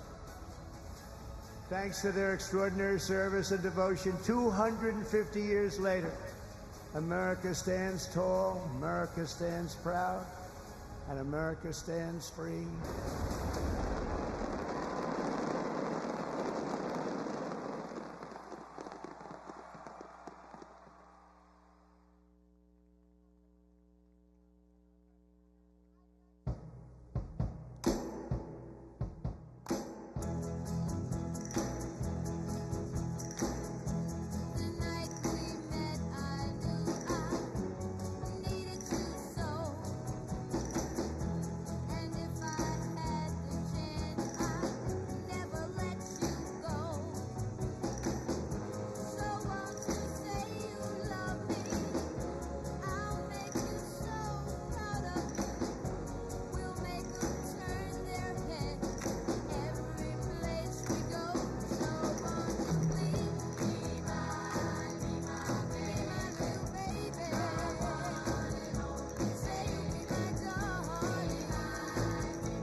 Check. 1, 2, 2. 1, 2, 2. Check. There you go.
flowers, it'll look like fun. If there's no coincidence, I've come. And I can die when I'm done. But maybe I'm crazy. Maybe you're crazy. Maybe we're crazy. Probably.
not working hard.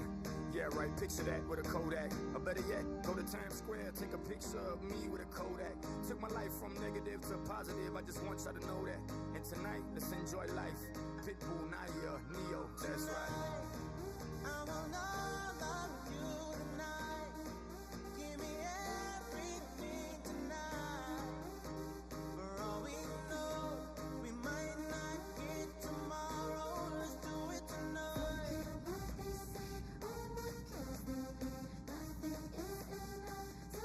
Let's do it tonight.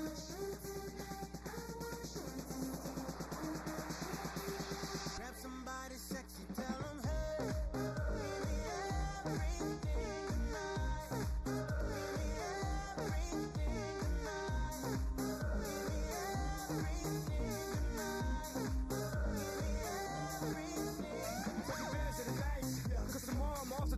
Perform for a princess, but tonight I can make you my queen and make love to you endless. It's insane the way the name growing, money keep flowing. Hustlers moving silent, so I'm tiptoeing. So keep blowing, I got it locked up like Lindsay Lohan. Put it on my life, baby. I make it feel right, baby. Can't promise tomorrow, but I promise tonight.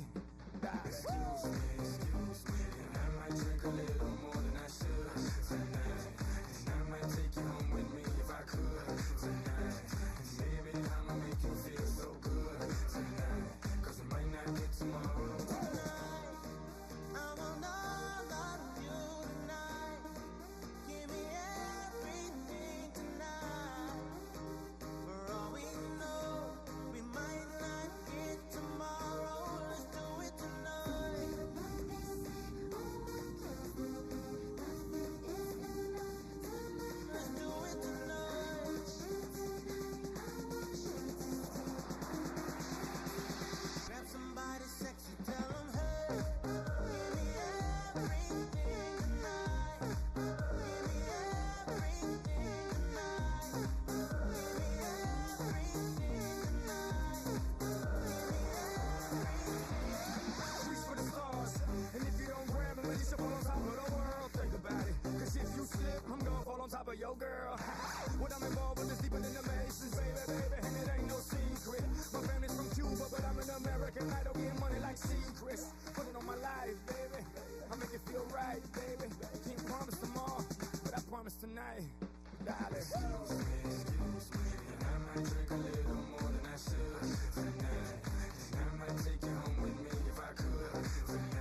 This is a man's world.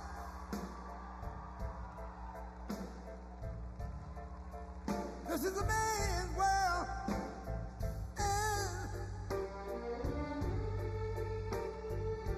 But it wouldn't be nothing without a woman or a girl.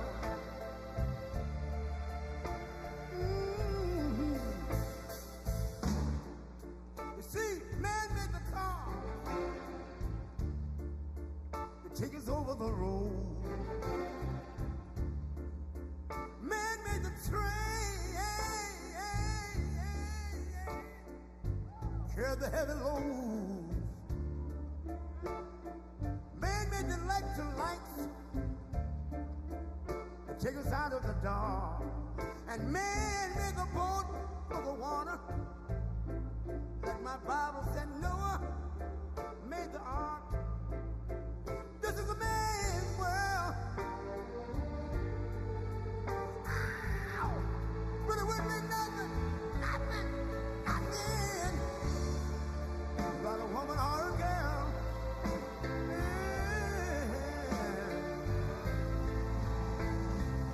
L'uomo rincorre il potere, ma lui non sa. Nei grandi limiti ad essere come si parla. Nel palmo stringere un'idea che non vive, che nella sua fantasia corre, se non si accorge che poi nulla più senza te, si vive solo per sé.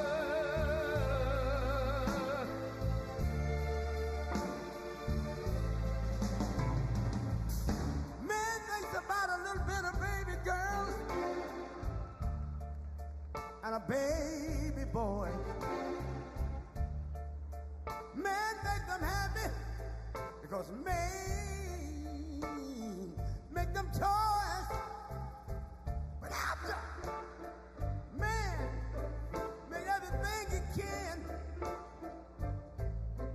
Man make lira, pesos, dollars, rubles, and buy from every good woman.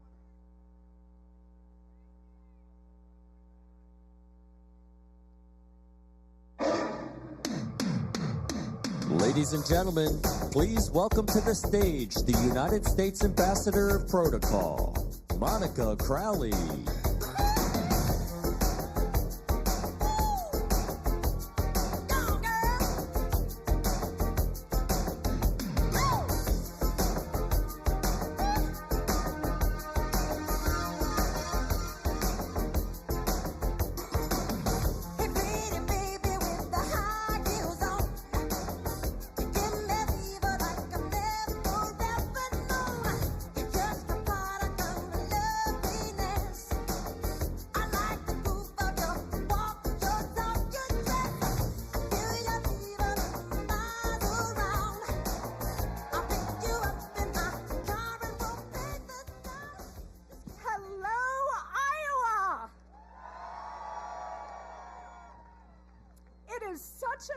To be back in our heartland as the Trump administration's representative for America 250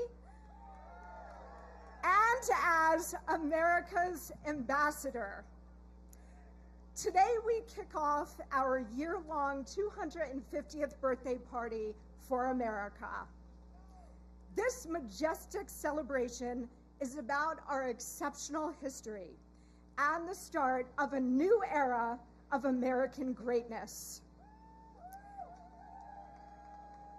Today we launch the next 250 years of American freedom, strength, dynamism, leadership, and pride.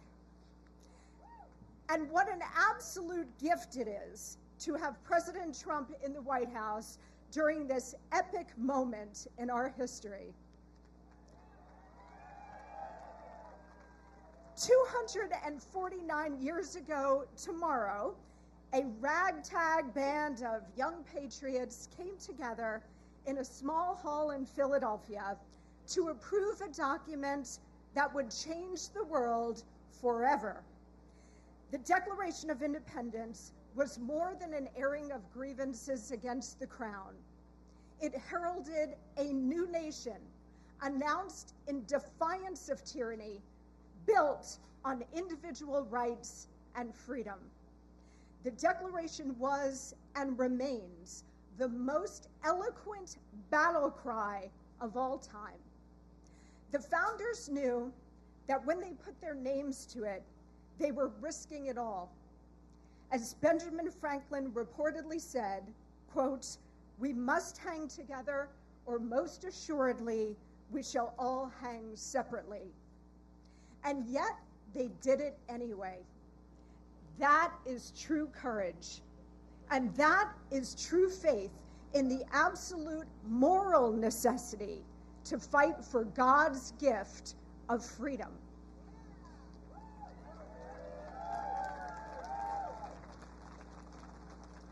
The hand of God was upon our founding fathers and upon our new upstart country.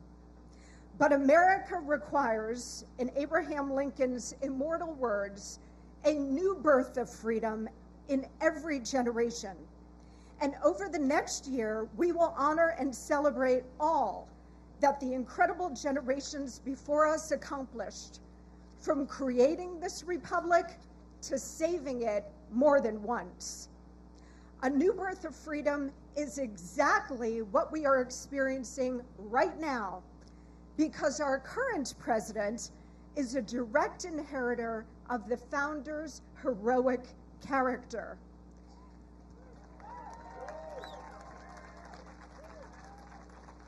A profoundly brave man, driven by the noble fight for American freedom, guided by the hand of God.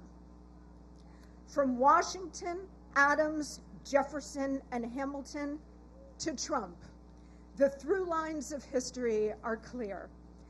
President Trump is the heir to those greats who 250 years ago risked their lives, their fortunes, and their sacred honor for America. We are now in a moment in our history when, thanks to President Trump, we are turning the tide again, just as the revolutionary generation did. It is our time to take big risks to save our country. And it is our duty to honor our past generations and their staggering sacrifices, for which we owe them a huge debt of gratitude. We are the natural successors to the Revolutionary War generation, fiercely independent, ruggedly individualist, faithful to God and country, with a white-hot love of liberty and the unique, enduring American spirit. It's been said, and I've studied history, so I know this argument well. It's been said that great civilizations tend not to last more than about 250 years. We have made it to year 249 with our big 250 coming up next year. This is an inflection point for the United States. We really do stand at a crossroads in history. As a nation, we could continue to slide into steady decline, or we could choose a restoration of American vigor, patriotism, and purpose.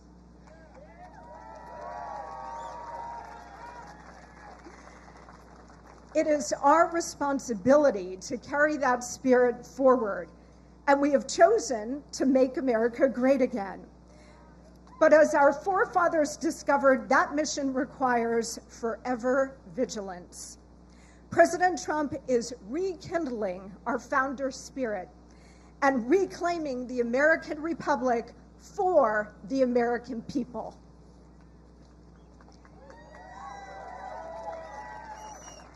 He is launching us into the next 250 years of American greatness, as he did in his first term, by delivering a strong economy which the big, beautiful bill, which was passed today and the president is going to sign tomorrow, that is going to add rocket fuel to an already strong Trump economy. President Trump had to bring the economy back not once but twice. First, after 8 long years of Obama-Biden, and then after the COVID pandemic, when we reopened the country. And guess what? He's going to do it a 3rd time. He is also delivering major trade deals, an enforced border, and record low illegal immigration, a government being rid of waste, fraud, and corruption, and world peace. He is literally delivering peace and prosperity, America first. I don't know what more people expect or want from an American president. He is literally fulfilling the entire job description and so much more. He is fulfilling America's very destiny. This is the new golden age, and with God's help, we will make America even greater over the next 250 years.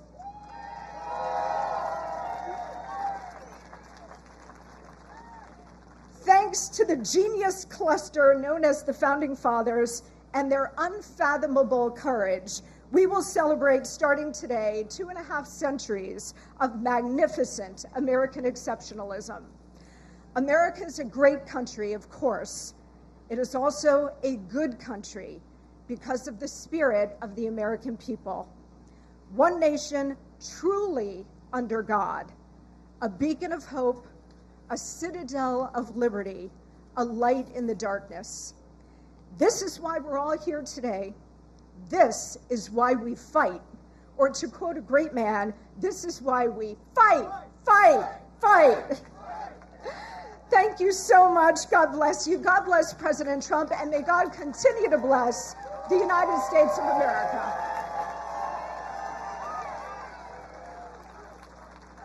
Thank you.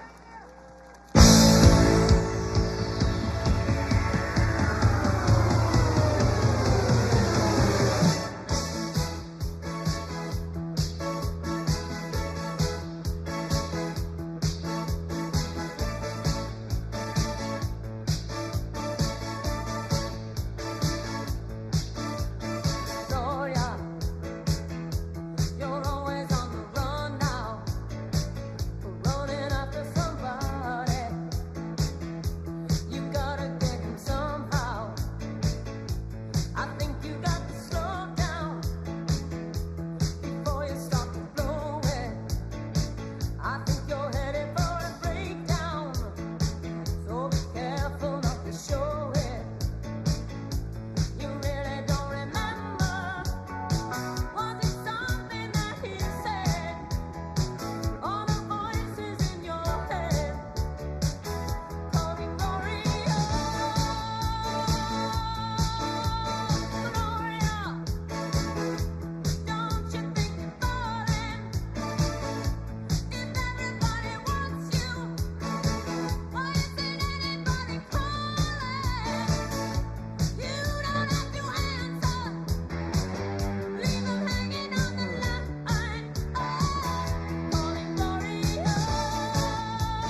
Ladies and gentlemen, Lee Greenwood. Hello, Iowa! Ladies and gentlemen, please welcome the 45th and 47th President of the United States, President Donald J. Trump. Tomorrow all the things were gone. I'd worked for all my life, and I had to start again with just my children and my wife. Thank my lucky stars to be living here today, 'cause our flag still stands for freedom, and they can't take that away. And I'm proud to be an American, where at least I know I'm free. And I won't forget the men who died, who gave that right to me. And I gladly stand up next to you and defend her still today. 'Cause there ain't no doubt I love this land. God bless the USA. Ladies and gentlemen, our president.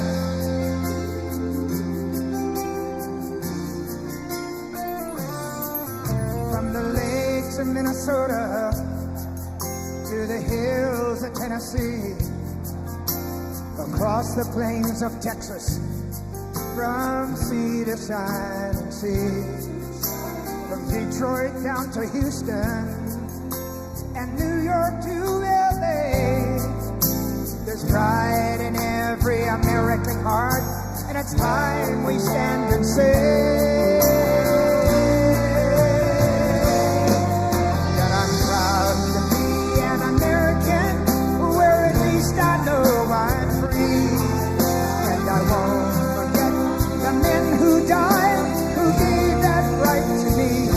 And I gladly stand up next to you and defend her still today. 'Cause there ain't no doubt I love this land. Sing it! God bless the USA.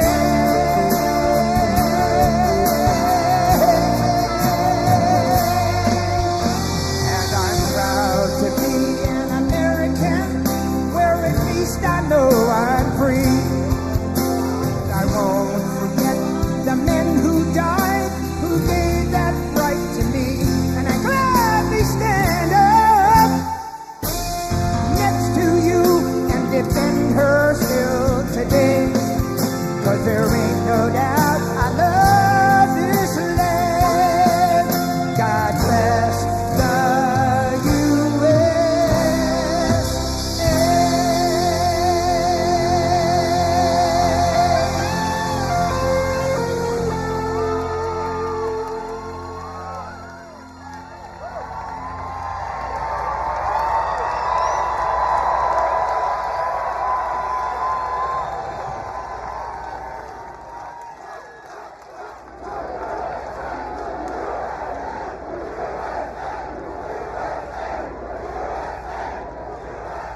What a crowd. Well, I just want to say a very special hello to Iowa. We have had a good time together. We won so much here, we didn't know what to do. There was so much winning here. But we love Iowa, and we won all 3 times.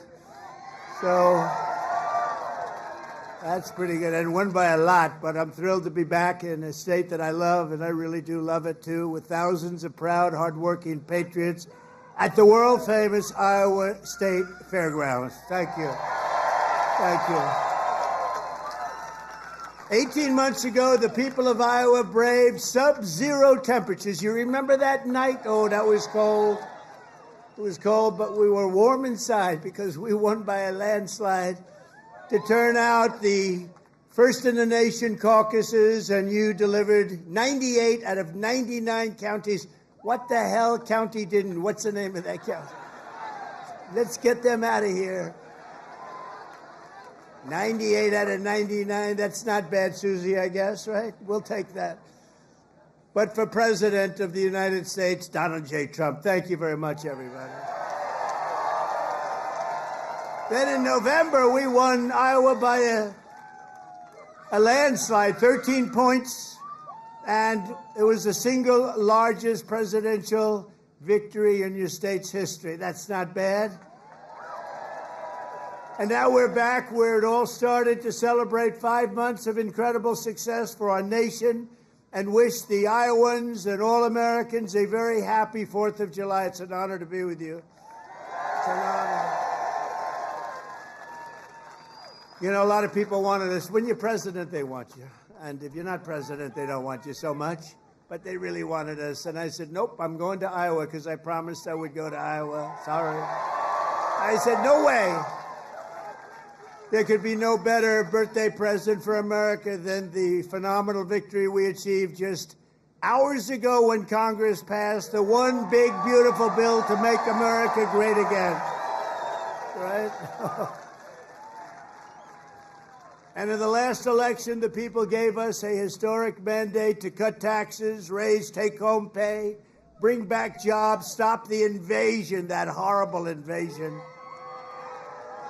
Who would do that? Who would do that? That horrible, who would do that to us? Who would do that to us? Deport the illegals and slash hundreds of billions of dollars of waste and fraud, and that's what we're doing.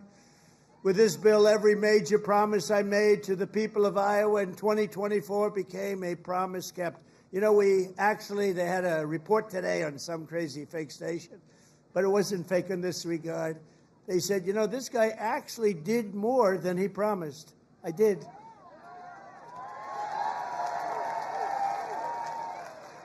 And I have another hat back there. It says, Donald Trump was right about everything. And I said, no. No, that sounds a little too conceited, but it happens to be true, I must tell you. This bill includes the largest tax cut in American history, the largest spending cut in American history, the largest border security investment in American history, although I must tell you, if you saw last month, they had 0 people coming through our border, 0. I'm not sure that's even possible. You know, I'll take it, but somebody must have got it. The other character had hundreds of thousands of people every time. Sometimes in a day, they'd have over 100,000. We had 0, I don't know, for the month. So it must be a little wrong. Maybe they're 2 or 3 or something, but I'll take the 0. And the group that makes up those stats, you know, they're radical left Democrats, so it's probably true. We did a great job on the border. The largest welfare reforms and military upgrades in modern times, that's what we're doing. We rebuilt our military in 2016 in their first term. We rebuilt it. They gave some of it away to Afghanistan on the most embarrassing day in the history of our country. We remember that? We remember that? We don't have days like that. We have days like we just had in Iran. That's the kind of days we have. Complete obliteration. It turned out that was complete obliteration. Think of these guys flying way up in the air on a dark night, no moon, no nothing, and they hit every single target. It's the size of 1/2 a refrigerator door, a little size, 2 by 2. But this is a declaration of independence from a really national decline. We had a national decline. We were a laughing stock all over the world. We had a man as president who shouldn't have been there. You know that. He shouldn't have been there. But we really had independence now over if you look at it, the overtaxation, where we were being taxed out of our lives, independence from overregulation. We have independence now from radical left bureaucrats and independence from the largest alien invasion that I think any country has ever seen. We've never had anything like that. These people were fools. They allowed it to happen. You know, we've already cured inflation. Your gas prices are way down. Everything I said is done. But the one thing, it's hard. It's hard. Think of the time we spent on having murderers and gang members and prisoners from all over the world come into our country. We're getting them out fast, but it's a terrible thing what they've done to our country, and I hope you remember it, what they've done to our country, our beautiful country. 11,888 murderers came into our country, and some we've already gotten out, but it's terrible. Many of them more than 50% murdered more than one person. Can you believe it? And they let them come into our beautiful country. Just as I promised, we're making the Trump tax cuts permanent and delivering no tax on tips, no tax on overtime, and no tax on Social Security for our great seniors, right? Front row Joe. We got a lot of front row Joes here. That's very nice. Thank you. Thank you. And we have Mr. Wall. Someday I'm buying that suit, I'm telling you. I like that suit. I'll walk up one day, I'll be dressed like a Wall, just like you. I think he's come to about 200 rallies, and that means you like us. And I think he's a very successful guy, too, believe it or not. He's a top accountant. Can you believe this? And he comes to rallies, he likes the rallies. Front row Joes, they're all successful. But this is what they do for entertainment. But now it's not entertainment. We've saved our country. We've got the hottest country anywhere in the world, as said by many, many leaders of other countries. And we will ignite trillions of dollars in economic growth, increase take-home pay for the typical family by more than $10,000 a year. And very importantly for Iowa, this bill rescues over 2 million family farms from the so-called estate tax or the death tax. In other words, before Trump, you were losing farms to the banks. Before Trump, you were losing the farms like nobody's ever seen before. You love your children. You don't feel so well. You pass away. You leave everything to your children, and they have to pay a big estate tax or a death tax, as we call it. And they couldn't do it. They go out and borrow money, and all of a sudden the bank is foreclosing on the farm. Not going to happen. You have no more estate tax. You have no more death tax to pay. Now, that's if you love your children. If you don't love your children, it doesn't matter. Just forget about what I said. Not going to help you. But if you love them, or if you love somebody that you're leaving it to, think of that. No death tax, no estate tax, no going to the banks and borrowing from, in some cases, a fine banker, and in some cases, Shylocks and bad people. But they took away a lot of family. They destroyed a lot of families. But we did the opposite. So just remember, to me, it's so important. And it was mostly important for places like we're at right now. It's really, I'm so proud of it. At the same time, this bill cuts $1.5 trillion in spending. So wasteful spending is being cut by $1.5 trillion. And I got to tell you, I want to thank Republican congressmen and women, because what they did is incredible last night. And the Senate, the Republican Senate, we got, not with all of the things we did with the tax cuts and rebuilding our military, not one Democrat voted for us. And I think we use it in the campaign that's coming up, the midterms, because we got to beat them. But all of the things that we've given, and they wouldn't vote only because they hate Trump. But I hate them too, you know that? So it's sort of I really do. I hate them. I cannot stand them because I really believe they hate our country. You want to know the truth? But it kicks illegal aliens off of Medicaid and food stamps and allows us to hire 3,000 new Border Patrol agents and 10,000 new ICE agents, and they are great patriots, the Border Patrol and ICE, to carry out the largest deportation operation in the history of our country. And I don't like saying that. I don't like saying that, but we have a country. We have a country to run, and we have so many people coming in that shouldn't be here. And they did. They came in from prisons, and they came in from drugs and gangs and drug lords, the worst in the world. They came in from mental institutions. They emptied mental institutions into our wonderful country. And I know exactly what's going on in Iowa. You had some horrible crime in Iowa caused by illegal aliens, but we're getting them the hell out of here. We have no choice. And our great, big, beautiful bill, it will build the Golden Dome missile defense shield. We're going to have the best shield. And you saw that just the other day, where the missiles are being shot down one after another. You know, they called me to tell me they have to take a shot at us. This was Iran, very respectful. That means they respect us. Because we dropped 14 bombs, they said, we'd like to take 14 shots at you. I said, go ahead, I understand. They said, where they'd do it. I said, good. We emptied out the fort. It was a beautiful military base in Qatar who treated us really fantastically well. And they said, sir, 1 o'clock, okay? I said, it's fine. We could make it later. And we had nobody but 4 gunners. We had 4, they call them gunners, and they shoot the Patriots. They shoot the missiles up. It's hard to believe. So all of a sudden, they said, we're ready. And they were a little nervous about doing it, I want to tell you. Can you imagine? They were nice enough. This is Iran, to call me and tell me that they would like to shoot me at 14 times. So they want to shoot us. And I said, go ahead. And they shot 14 high-grade, very fast missiles. Every single one of them was shot down routinely by these 4 unbelievable gunmen. And they did their job, and that was the end of that.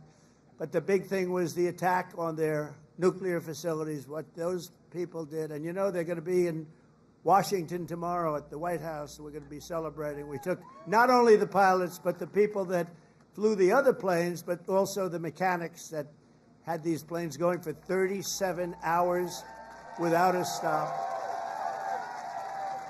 You know, we had it was so far away, we had 52 tankers. Think of that, 52 that's loaded up with oil. I wouldn't want to fly one of those suckers over random. I say, what happens if they're shot at? Well, sir, that's a tough situation. It's not a pretty sight, but they were unbelievable. 52 tankers to load them up. They followed the planes in, and they never had to stop for fuel. They went 37 hours, actually. And how incredible. What equipment, what equipment. And, you know, China, Russia, they were all watching. Everybody was watching. We have the greatest equipment anywhere in the world. We have the greatest people anywhere in the world. And we have the strongest military anywhere in the world. But we're going to fully modernize our air traffic control system and expand school choice and really so much more. By the way, the air traffic control, you probably don't have that problem here. You know, you have planes land like they, but in some congested areas, you saw what happened with the helicopter and the plane and a lot of other things.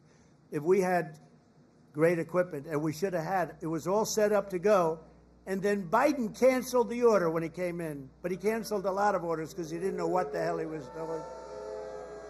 There's a case would have never happened. Bells would have gone off. Whistles would have gone off. Everything would have gone off. It would have never happened.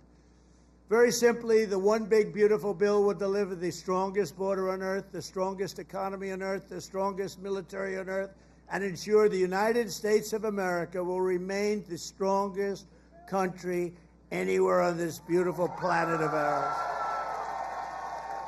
165 days into the Trump administration, America is on a winning streak like, frankly, nobody's ever seen before in the history of the presidency. I said, they said, you know, sir, you're going to go down as one of the greatest presidents ever. I said, really? No, I said, really? I said, better than Washington? They said, yes, sir. I said, better than Honest Abe Lincoln? They said, yes, sir. I said, I like this guy that said that. That's a smart guy. He's up for a big promotion right now. But just a few months ago, our country was cold as ice. We were laughed at all over the world. We were laughed at. Think of it, a year ago, we were laughed at. We were a bunch of clowns. They were laughing at our president. They were laughing at everything having to do with our country. I was in Saudi Arabia. I was in Qatar. I was in UAE. Great leaders, strong, powerful, very rich leaders, too, by the way. But great leaders, very smart people. And they said to me, the king of Saudi Arabia, but the three said the same thing, essentially. They said, you know, a year ago, we thought your country was finished. We thought it was dead. Dead. Horrible word. Dead. And they were right. The country was close to death. And he said, and you know what? You've been in there. At that time, it was 4.5 months. It was a couple of months ago. He said, right now, you're in the hottest country anywhere in the world. There's no country in the world. You talked about all over the world. You got the hottest, smartest, sharpest country. And by the way, look at our stock market. We're taking in hundreds of billions of dollars on tariffs with no inflation. And today we just set another record, the highest stock market in history. No inflation.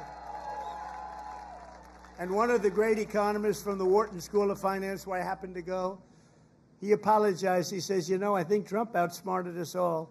And yesterday was the poll, and out of 77 economists, I came in second. I want to find the guy that came out first. Somebody came in first. Can you believe it? But we said what was going to happen, and it's happening. And I'll tell you what, we had the greatest economy in the history of my first term. This is going to blow it away. You watch. This is going to blow it away. For the first time in years, this 4th of July, the economy is roaring, incomes are soaring, wages are up, prices are down. Gasoline, you see what's going on with gasoline? It's way down. See what's going on with eggs? Eggs are way down, eggs. Remember I came in my first week, the fake news, those guys right there, look at all of them. Wow, that's a... Wow. No, a lot of fake. No, but we like them. It just shows you, when you can get every story, 100% of the stories, no matter what you do that's good, they make it as bad as possible, and then you win in a landslide. There's something wrong. But the fake news hit me with eggs. Remember, first week, 4 days. Eggs are through the roof. I said, I just got here. What's going on with eggs? Tell me. I didn't hear about it. They're up 5 times higher than they should be. They were going through the roof, but they were blaming me. I said, I just got here. And within 2 months, our great Secretary of Agriculture, who I think is with us tonight, Brooke, where's Brooke? Oh, look at you. Look, she is here. She flew all the way she comes from Texas, but I think she likes Iowa maybe even better. Look at her. You did a good job with groceries and with eggs. We'll tell you, it's true. They said, we have them this time, finally. It took an egg to get me, but that didn't happen either. Now they're down to a normal price, and people are ordering like crazy. But inflation is dead. 401ks and retirement accounts just hit an all-time record high. Did I hear what I think I heard? But we've achieved the lowest level of illegal border crossings in U.S. history, 0 illegals. Think of it, we had 0. And as I said, and I'll say it again, I love it because I have never seen any country suffer. No country has ever. There's never, don't worry, it's only fireworks, I hope. Famous last words. My famous last words, Trump said, don't worry, it's only fireworks. You always have to think positive. I didn't like that sound either. You know? But last month, American-born workers gained 830,000 new jobs, a record. That's American-born. While the illegal aliens lost 340,000. And we don't want bad for them, but look, we have a country to run, and we want to have them come in, and we want to have them help our farmers. You know, you probably saw I got myself into a little trouble because I said, I don't want to take people away from the farmers. And we're going to do something I think that's going to be good because we want all the criminals out. Everybody agrees that we're finding the criminals, the murderers, the drug dealers. We're getting them the hell out of here. But the farmers, some of the farmers, many of you sitting right here, I have 4 friends right in the 5th row. But some of the farmers, you know, they've had people working for them for years. And we're going to do something. We're working with Christie. And we're going to do something that we're going to sort of put the farmers in charge. And if a farmer's been with one of these people that work so hard, they bend over all day. We don't have too many people can do that, but they work very hard and they know them very well. And some of the farmers are literally, you know, they cry when they see this happen. If a farmer is willing to vouch for these people, in some way, Christy, I think we're going to have to just say that's going to be good, right? You know, we're going to be good with it, because we don't want to do it where we take all of the workers off the farms. We want the farms to do great like they're doing right now. So Christy Noem has done a fantastic job, and Tom Homan. And we're working on legislation right now. Susie, right? We're working on legislation right now where farmers, look, they know better. They work with them for years. You had cases where, not here, but just even over the years, where people have worked for on a farm for 14, 15 years, and they get thrown out pretty viciously, and we can't do it. We got to work with the farmers and people that have hotels and leisure properties too. We're going to work with them, and we're going to work very strong and smart, and we're going to put you in charge. We're going to make you responsible, and I think that that's going to make a lot of people happy. Now, serious radical right people, who I also happen to like a lot, they may not be quite as happy, but they'll understand, won't they? Do you think so? Madam Secretary, look at you with a white hat on. Do you think they'll understand that? You're the one that brought this whole situation up. Brooke Rollins brought it up, and she said, So we have a little problem. The farmers are losing a lot of people. And we figured it out, and we have some great stuff being written, and let the farmers be responsible. And then if the farmers don't do a good job, we'll throw them the hell out of the country. We'll let the illegals stay, and we'll throw the farmer the hell out, okay? Get ready, farmer, I'm telling you. But so the fake news will write that. Donald Trump will throw farmers out of our country. They will write it. Because whenever I'm sarcastic, when you can't be sarcastic as a politician. Well, if you're me, you can't be if you're so I want to say I was only kidding.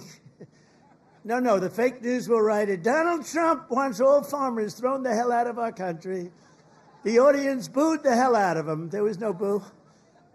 No, they're fake news. That's why nobody watches them anymore. Violent crime is plummeting, and we're on track to reach the lowest murder rate ever recorded by the end of this year. It looks like we're doing way good.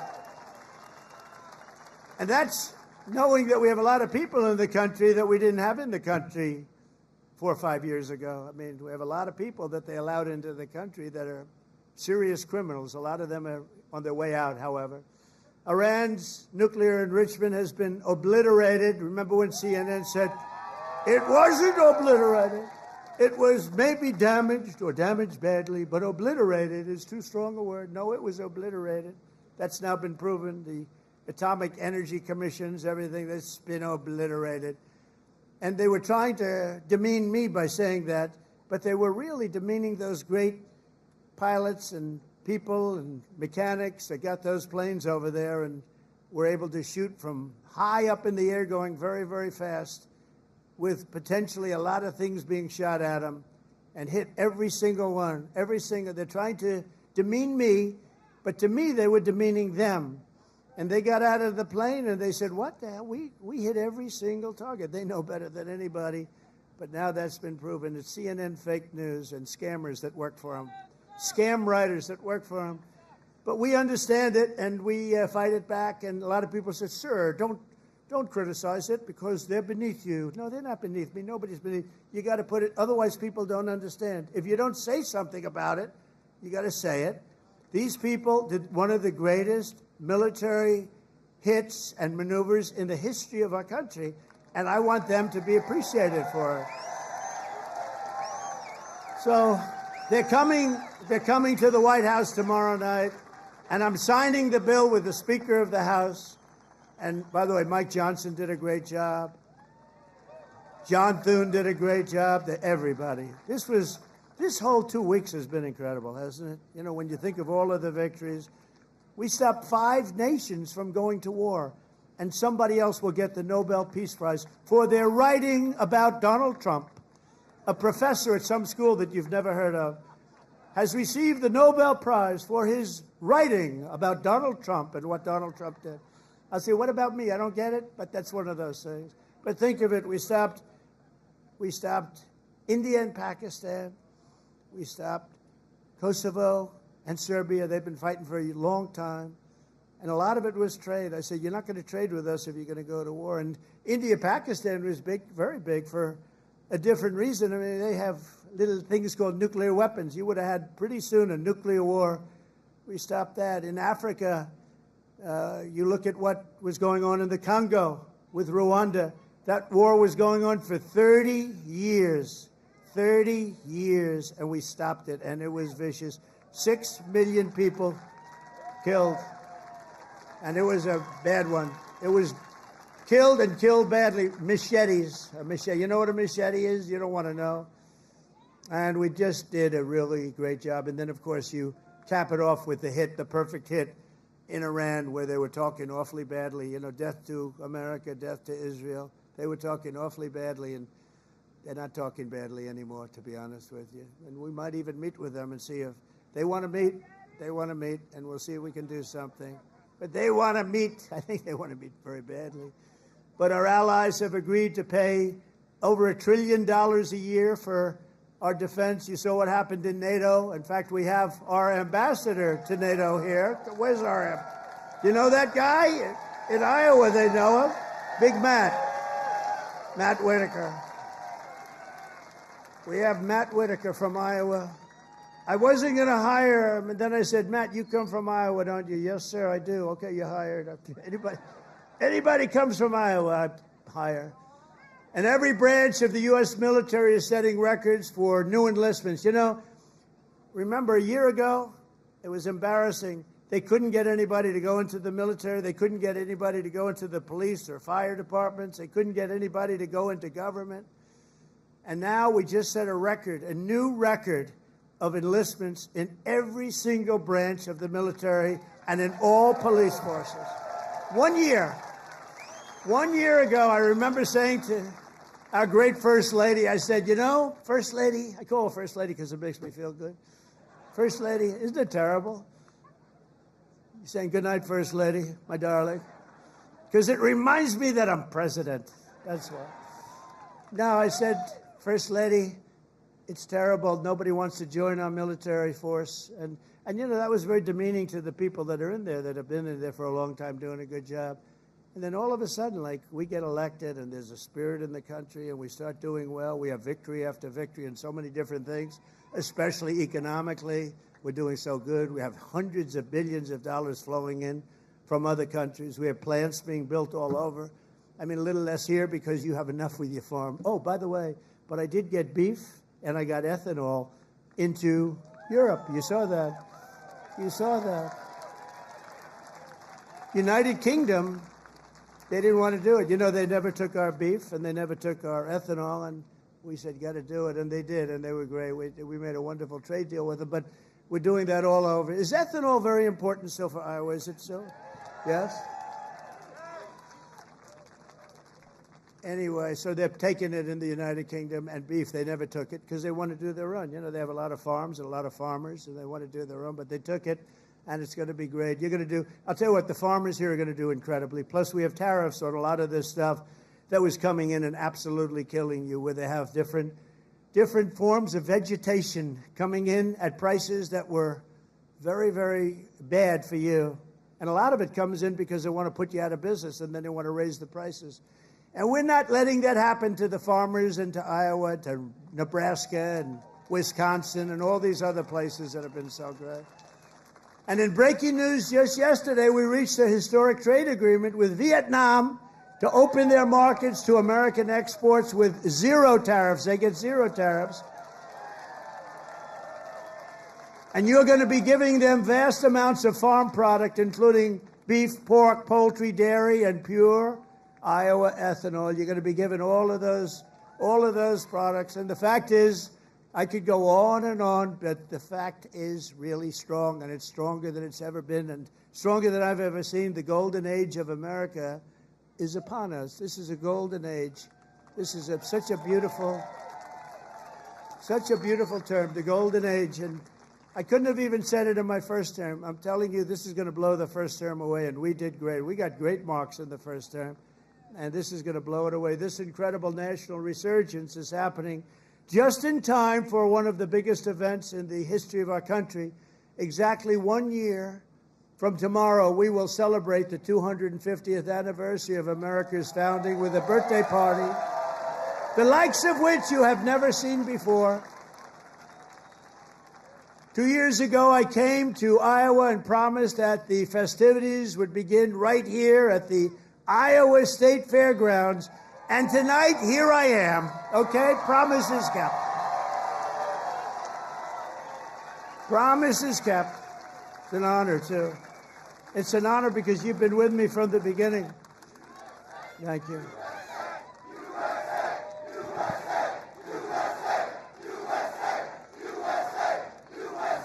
Thank you very much. No, it is an honor. You've been with me from the beginning. It was without doubt. In fact, I had some moments when I said maybe they might not, fake stories were put out there like, I don't like corn. I don't like corn. I love corn. But they give you fake news. I said, do you think that's going to hurt me in Iowa? My numbers went up. No, I don't know. I can't figure you people out. This evening, we're officially launching America 250, an enormous year-long nationwide celebration of our heritage. It's really also a celebration of our flag, our great American flag, and our glorious American freedom. Did anybody see the beautiful flag I put up in front of the White House? Right? Everyone's liking it. Everyone's liking it. I actually put two up. I put one in the front and one in the back. I didn't want to go too crazy. I thought that would be enough. You know, they're big. They're about as big as you can get. We're proud of it. We will be announcing many more details in the weeks to come, but there are just some of the things that we have planned. And I have to say, first, in honor of the wonderful tradition of fairgrounds like this one, this is a great fairground. As you know, I've been here before. We will be orchestrating what we're calling the Great American State Fair, and it will start right here in Iowa. Right? So we're starting it off in Iowa. Now we're starting it off at your great fairgrounds, and we're going to have a big crowd just like we do tonight. That's a big crowd. I can't even see the end of it. So thank you back there. I'd like to move the press back so they could see better. But the Great American State Fair will bring America 250 programming to fairgrounds across the country, culminating in a giant patriotic festival next summer on the National Mall, featuring exhibits from all 50 states, and all 50 states are excited, and I was excited. You know, when I did the 250, there was nothing I could do. It was 250, was 250, so I can't say that was my baby. The country happened to be 250 years old, but what I did do is during my first term, I got the Olympics, and I got the great soccer, you know, that whole deal, right? We call it soccer, they call it football. I got them both. I got the Olympics. First I got the Olympics, and I got it. I was president, and I said, you know, it's a shame. It's a shame. I got the World Cup, and I have the Olympics, and I did it. And you have no idea. President Obama didn't want to make a call to the Olympics. You know why? Because he went to Switzerland or wherever, and he said, you know, if a president goes to get the Olympics, you have to have a deal. You have to be chosen. He went there and he came in fourth, so he hated them, I guess. And he was unwilling to make a call, and they called me up. Democrats called me up, actually, from Los Angeles, and I said, I'll do it. I made the call, and I couldn't get the people off the phone because they were so starved for love, because nobody would call them from. Anyway, we made a deal. I got the Olympics. Then we got the World Cup with Johnny. We got the World Cup, and I got them both, and I looked at my people. I said, isn't it a shame? I got these two, but it wasn't in the next 4 years. It was right after that, and the one after that. And I got the Olympics, I got the World Cup, and we also have 250, so it's a pretty wild term. But I got these two things that are incredible. Nobody else could have done it. I'm telling you, everybody wanted it. Nobody could have done it. And I said, and I won't be president, because I'll be president for 4 more years, but it won't be. And then they cheated and rigged the election. They rigged. You know, they don't even turn off the cameras when I say that now, because now they know it's true, too. But they knew it was true before. Remember, the cameras used to immediately turn off. You see all those beautiful red lights go off. Now I can say whatever I want because they know it's true. But they knew it was true before. It's fake news. That's what they call it. But you know what? This term is much more consequential than if I had done it the more traditional way. This was slightly harder, believe me. It's slightly more dangerous because there are criminals on the other side that tried to put your president in jail and went after him, just like they do in third world countries. And we all beat him together. We beat him because our level of popularity was so high.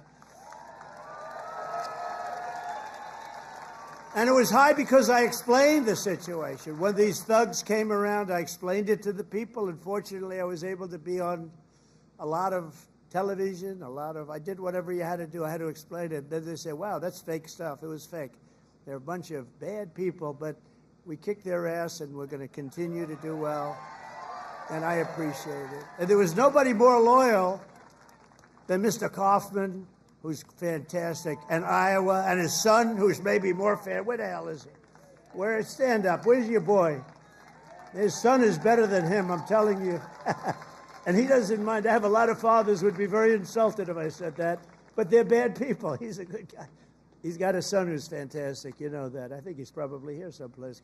Where is he? Oh, he's better looking than you, too.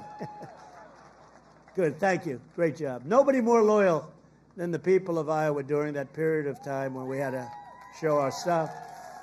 But we just celebrated the 250th anniversary of the Army at Fort Bragg. You know, they changed the name, and we changed it back to Fort Bragg. The people of North Carolina came up. They said, sir, we want to really have the name of Fort Bragg back. Everybody was saying that. They kept calling it Fort Bragg. I changed it back. You know, these radical left lunatics changed the name of Fort Bragg. So we won World War II. We won World War I. We won other wars. We won everything from Fort Bragg and other places. So we were also changing many of them back. And then we decided to change the name. Now, I tell people, you know, it's incredible. We're the only people. We win 2 world wars from a place, and then we say, let's change the name. So we changed it back, and the people are very happy in North Carolina right now. And we just celebrated, because the 250 was for the Army, was 1 year earlier than the, which makes sense. You know, we had a little Army, we did well, and you know, we have a nation. So it was 1 year earlier than the nation itself. And we had a beautiful parade in Washington, D.C. the other day. It was fantastic. You know, it was amazing because the weather was so overcast and it looked so bad. And a week before, they said, oh, it's going to rain. I said, oh, man, we're bringing all these Army tanks. We're bringing all these people, these men and women. They're going to march down Fifth Avenue or wherever. This is terrible. It's going to rain. And then on the day, we woke up. Rain is projected all night long, heavy. Oh, I'm saying I'll get my hair soaking wet. My hair's going to be soaking wet. I'll be crazy. I'll say, you know, this is terrible. It's going to rain 1 o'clock in the afternoon. The thing was at 8 in the evening, 1 o'clock. Rain is forecast at levels you haven't seen before. I said, oh, this is, and so the generals called me, sir, we could change it, but this is the Army. We're sort of used to bad weather. I said, no, don't change it. I'll wear a raincoat, and I'll wear a big fat hat so I don't get totally drenched. I'll be okay. I'm such a tough cookie. And then what happens? We get there, and there's no rain, and we go 1 hour, 2 hours, 3 hours of watching these great guys marching down Fifth Avenue. It never rained. And then I thought to myself, global warming, they're telling us what's going to happen in 250 years to our planet, but they can't tell us it's going to rain 3 hours before the event. In 250 years from now, the planet's going to burn up or freeze up. And, you know, remember when they said they called it global warming, then global cooling? They had all different things. Now they just changed it to climate change, because climate change you can't miss. How's it doing? Climate change every time. If it's cold, if it's hot, if it's rainy, if it's sunny, if it's too crazy, we have climate change. But think of it. They're telling you what's going to happen 100 years. The oceans are going to rise 1/4 of an inch and everyone's going to be wiped out. No, you're going to have more oceanfront property if that happens. It's okay. Not the worst. And think of it, with all of the nuclear weapons. Remember Biden had always used to say, it's an existential threat. He loves the word existential. It's an existential threat. What is? I don't know, climate change. Remember that? Always, that's dangerous too, because they're going to take that thing, and they're going to say, he couldn't say existential. So you can't imitate people either. Remember I used to imitate Biden, couldn't get off the stage, and I'd walk into walls? And I called my wife, because it's always on television, and I said, how was it, baby? How good was that? We had 44,000 people. Nobody else could do it. I have to brag a little bit, you know, because what the hell? There's a little truth to that. But I brag a little bit. I say, how good was I? You were really good, but, you know, what happened? You couldn't find us. You couldn't get off the stage. I said, no, I was imitating Biden. No, well, that's not the way it showed up. They showed you hitting walls, bunking your head on walls. So even like the word existential, when I imitate him saying it, tonight it's going to be on CNN. He couldn't speak. He couldn't say the word. These are seriously sick people. But now, this fall, we're also going to be celebrating 250 birthdays of the United States Navy and the United States Marines. They're all good. And I'm a little prejudiced, and one of them is going to be really great. It's called Space Force, because that was my baby. Remember, they wanted to terminate it. First year of Biden's administration, they wanted to terminate Space Force, and the military wouldn't let them. And it's turned out to be one of the most important there is. I was very proud of that Space Force, and they're doing great. In addition, just as I promised 5 years ago tonight in my speech at Mount Rushmore, where a certain governor at that time, who's now our Homeland Security Chief, Kristi Noem, stand up, Kristi. Now I don't have to introduce you later.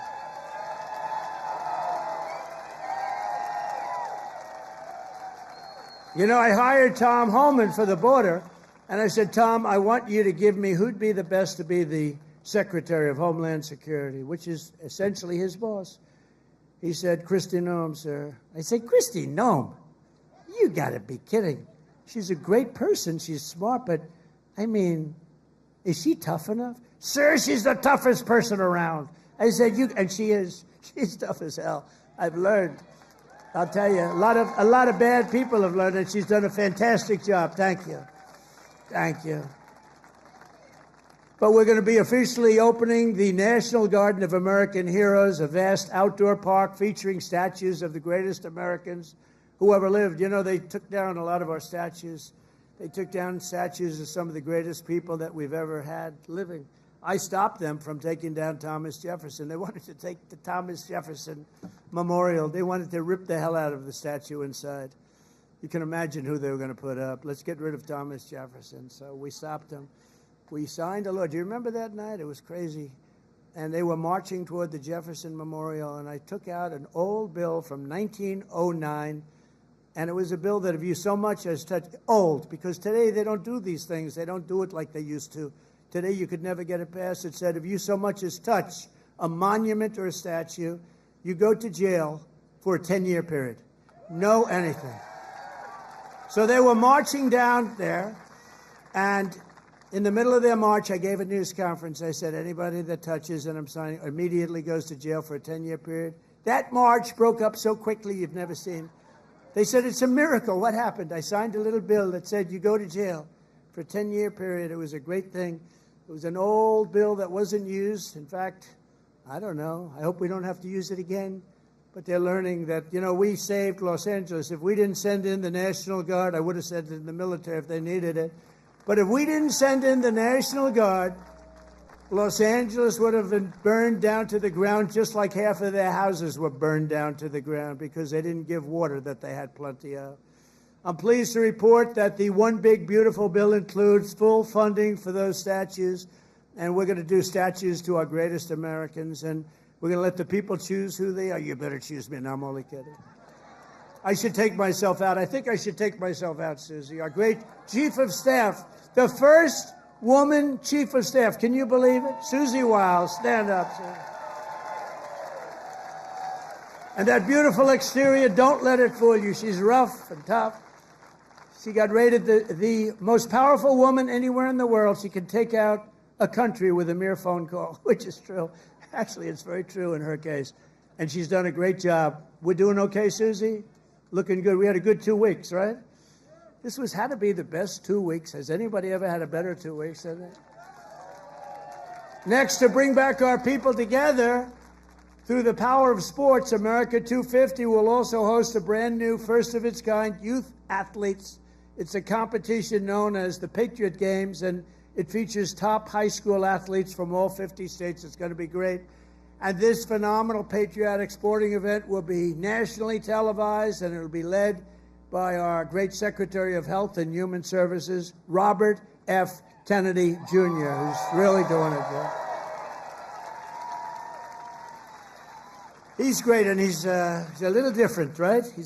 We needed somebody different. You know, autism. You go back, I guess, 18 years, 10,000, think of this, out of 10,000 people, okay? 10,000 people, and I'll go a little different way. Right now, out of 10,000 people, 18 people they're safe. 18 people. We have a statistic on autism that's the worst I've ever seen, and he's going to change it. He's going to change it. It used to be 20 years ago, you just didn't have it. And now it's numbers that are unbelievable, where the numbers are so bad, it's got to be artificially induced, and we're going to find out what it is and when. We're going to find it out as soon as possible. I mean, you think about it, the numbers have increased by 200-fold. And that's really something, and we're going to get to the bottom of it. That's a terrible situation. Likewise, under the leadership of Secretary Burgum, who's here right now, he was a great governor of North Carolina. Great governor of North Dakota. Where is he? Where is he? Mr. Secretary. And he's in charge of energy plus a lot of land. He's the biggest landlord, I guess, in the world. But he was a great governor of North Dakota. And he was very special in so many ways. He became an energy expert. And he came to me, and I said, I want you to be the head of energy. He said, no, we have one man that's better than me, and that was Chris, right? And put him in charge, and we merged the two. And he's got all the land with all the oil, and the other one has all the expertise to get the oil out of the land. And Chris is doing great, and you're doing great, Doug, and I appreciate it. And say hello to Catherine and everybody. You're doing a great job. We have a great cabinet. So every one of our national park, battlefields, and historic sites are going to have special events in honor of America 250. And I even think we're going to have a UFC fight. We're going to have, does anybody watch UFC, the Great Dana White? We're going to have a UFC fight. We're going to have a UFC fight. Think of this, on the grounds of the White House. We have a lot of land there. We're going to build a little, we're not, Dana's going to do it. Dana's great, one of a kind. We're going to have a UFC fight, championship fight. Full fight, like 20, 25,000 people. And we're going to do that as part of 250 also. We're going to have some incredible events, some professional events, some amateur events. But the UFC fight's going to be a big deal, too. And to fund improvements and enhanced experiences across the park system, for this anniversary, I've just signed an executive order to raise entrance fees for foreign tourists while keeping prices low for Americans. And we're going to do that. The national parks will be about America first. We're going to take it America first for the national parks. And these are just a few of the many programs, initiatives, celebrations that will renew for our national pride. We're going to have great pride. I think we do have great pride. I think we have more pride and more spirit in our country right now than we've had in 50 years.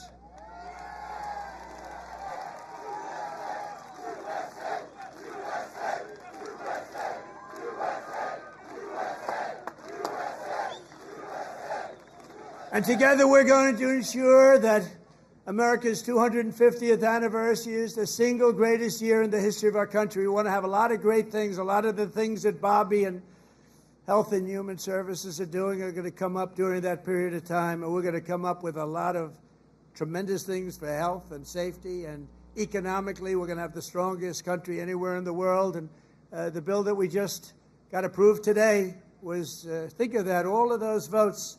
2 negative votes, but we had no Democrats. 2 negative votes in the Republicans out of all that. So I want to thank those great Republicans that voted to get it in. You know, we could only lose 3. If we lost 3, trouble.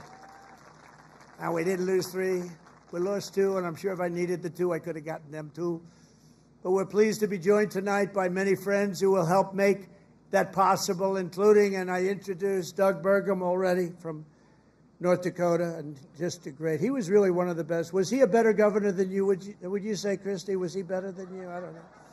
Because they were neighbors, you know. You had North Dakota, you had South Dakota. Brooke Rollins, thank you, Brooke. Great job. She's now the agricultural secretary. Christy Nome, great governor also, but she's doing I don't know, this. Do you like this better than being governor? Don't say. Don't say. They love you in the state. Don't say. Maybe the most important guy in this whole place. You know, a lot of projects have stopped using environmental stuff. A lot of projects have stopped. They use it as a weapon, the radical left and others. They use it as a weapon. This man is the greatest. He's doing a job that's incredible. Doug would tell you that. Everybody will tell you that. Lee Zeldin. He's the head of the EPA, the Environmental Protection Agency. He's the head of it. Great guy. He was a great politician, a tremendous congressman. He ran for governor of New York, which is tough. And he almost won. I'm glad he didn't win, actually. I wouldn't have you right now. And I said, Lee, a nuclear power plant, we give you 1 week to get me the approval. So, but he's been done great. And we have factories and we have plants all over the world right now, and they're being built and they're going up. Also, Governor Kim Reynolds from Iowa. Thank you, Kim. Thank you very much. Thank you for being here. Appreciate it. Thank you very much. And Lieutenant Governor Chris Corner.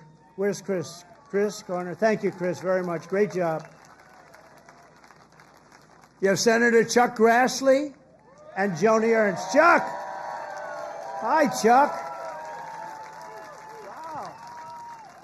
Wow.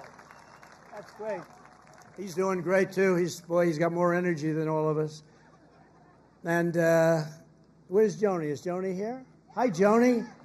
Very good. Good job. Thank you very much. Thank you very much, Joni. And you have members of Congress, Ashley Hinson, Marionette Miller Meeks, Zach Nunn, Randy Feenstra. Good group. We flew in together, and boy, they were nice. They were so happy at that victory today, weren't you? Randy, thank you very much. Thank you very much. That was great. We had a good flight. We have an ambassador who's been my friend for a long time, Monica Crowley. I heard her speak. I thought she did really well. Thank you, Monica. And you know Matt Whitaker, a man from Iowa, ambassador to NATO. We also had a person, I have to give her credit, Brenna Bird, Attorney General. She came out and she endorsed me very early, and I appreciate it. Where's Brenna? Hi, Brenna. She came out, she endorsed me. I said, thank you very much. Who the hell is that? She's great. Former State Senator Brad Zahn. Oh, my man, there he is. I haven't seen you. He was the first man in the entire country that endorsed me, right? Not just from Iowa. He endorsed me 3 months before I ran. He said, that guy from New York should run. So I want to thank you. Really great. You're looking good, too. He's like the Marlboro Man, you know? He looks like the Marlboro Man. Handsome guy. Iowa Speaker, Pat Grassley. Pat, thank you very much, Pat. Good. Nice to see you, Pat. Iowa Senate Majority Leader, Jack Whitver. Thank you, Jack. Thank you, Jack. Iowa House Majority Leader-elect, Bobby Kaufman. Thank you, Bobby. Great future. Great future. A friend of mine, Dan Newland, who's the most generous human being. He gives away. He hears somebody's in trouble. He hears somebody's in trouble, and he goes wild, and he's just a very good guy. And Jeff Kaufman, the head of your party here, is so, come on, stand up, Jeff. You can stand up. Thank you, Jeff. Great job. And Jeff was with me right from the beginning. When I was complaining about things, I'd call him. He'd do it sometimes. It was better as I started winning, right? But Jeff has been great. He's a great leader. Thank you very much, Jeff, for being here. And I have to say that Lee Greenwood has been unbelievable. That song, where is Lee? Is he around here? That song, it's the hottest song of its kind. Number one of its kind. You know, it's a certain genre. But thank you, Lee, very much. Real great song and great talent. This Independence Day, let's also give a very special thanks to every veteran and military service member here tonight for their outstanding devotion to our country. And I also want to thank you, fellas. Stand up, fellas. Look at them. They're in good shape. Thank you very much. Wow. That's a lot of veterans. Thank you very much. What an honor. I also want to thank the large group of Iowa pastors and faith leaders for their beautiful prayers, including Pastors Joshua Kent, Tammy Hall, Joseph Hall, Corrine Sturts, Maureen Prakash, Aji Prakash, Dan McCoy, Rose Kessler, Michael DeJong, Jose Rodriguez, and ministry leaders, Virginia, Calgary, Sarah Kent, and thanks also to Bob Vanderplatz. Thank you very much, everybody. Thank you. Stand up. You're the people we want to listen to. Stand up. Thank you. There they are. Look at that group. I want to be with them. They have the real power. They have more power than all of us. Thank you. You've been so good and so supportive. We were supported with the evangelicals 89%. And we're looking for the other 11%. We don't believe it. As we prepare to celebrate 2.5 centuries of freedom, I'm inviting America's great religious communities to pray for our nation and for our people. From the beginning, this has always been a country sustained and strengthened by prayer. So important. If we bring religion back stronger, you're going to see everything get better and better and better. You're going to see it get better and better. So as we chart our course toward the next 250 years, let us rededicate ourselves to one nation under God. Right?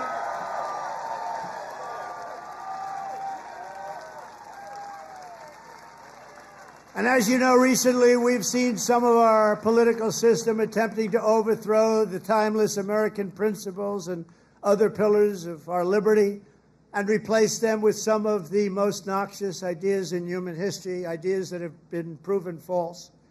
Members of Congress and even former presidents have been openly embracing vile creeds such as socialism, Marxism, and straight-up communism.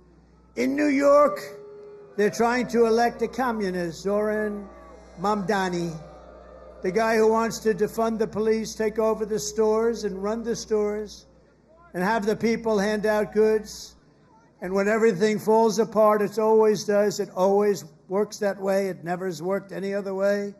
Anarchy and dictatorships prevail. This guy is a communist at the highest level, and he wants to destroy New York. I love New York, and we're not going to let him do that. Generations of Americans before us did not shed their blood only so that we could surrender our country to Marxist lunatics on the eve of our 250th year. As President of the United States, I'm proclaiming here and now that America is never going to be communist in any way, shape, form, and that includes New York City. And under my administration, we're bringing back freedom and liberty, law and order, and above all, we're bringing back common sense, right? Common sense. On day one, I stopped the weaponization of government against people of faith, and we created the Department of Justice Task Force combating anti-Christian bias. And I have to tell you, Pam Bondi is doing a great job. Pam Bondi is doing a great job. Attorney General. I ended the Green New Scam and terminated the insane, the electric vehicle mandate where everybody had to have a car that happened to be all electric in the next few short years. The mandate. Some people want to have gasoline powered. Some people want to have hybrids. Maybe even someday hydrogen. Right now I don't like it because when they blow up, they don't ever find the body. They find the body about 5 blocks away. That does not sound promising to me. They said, no, it's getting better. I said, that's okay. Let somebody else use it. But we're not going to have all electric. We're going to have electric if people want it. Electric is great. But gasoline, people like better in many cases. But you can have whatever you want. But it's ridiculous to mandate that everybody's going to be driving an electric car in 5 years from now. So I ended it. I signed an order to begin eliminating the Federal Department of Education and send education back to the states. That means Iowa's going to run their own education. You're going to have to run your own education. Iowa will, I use you in my thoughts. I always say Iowa and Indiana, and I'd mention certain states, but you want to run your own education because you don't want the bureaucrats in Washington doing it. And I made English the official language of our country.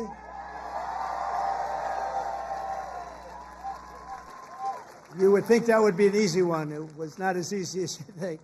I directed the reinstatement of all patriots expelled from our military by the Biden vaccine mandate, returning them to their former rank with full back pay. And I signed executive orders to abolish critical race theory and transgender insanity from our schools and from our military. And I made it official policy of the United States that there are only 2 genders, male and female.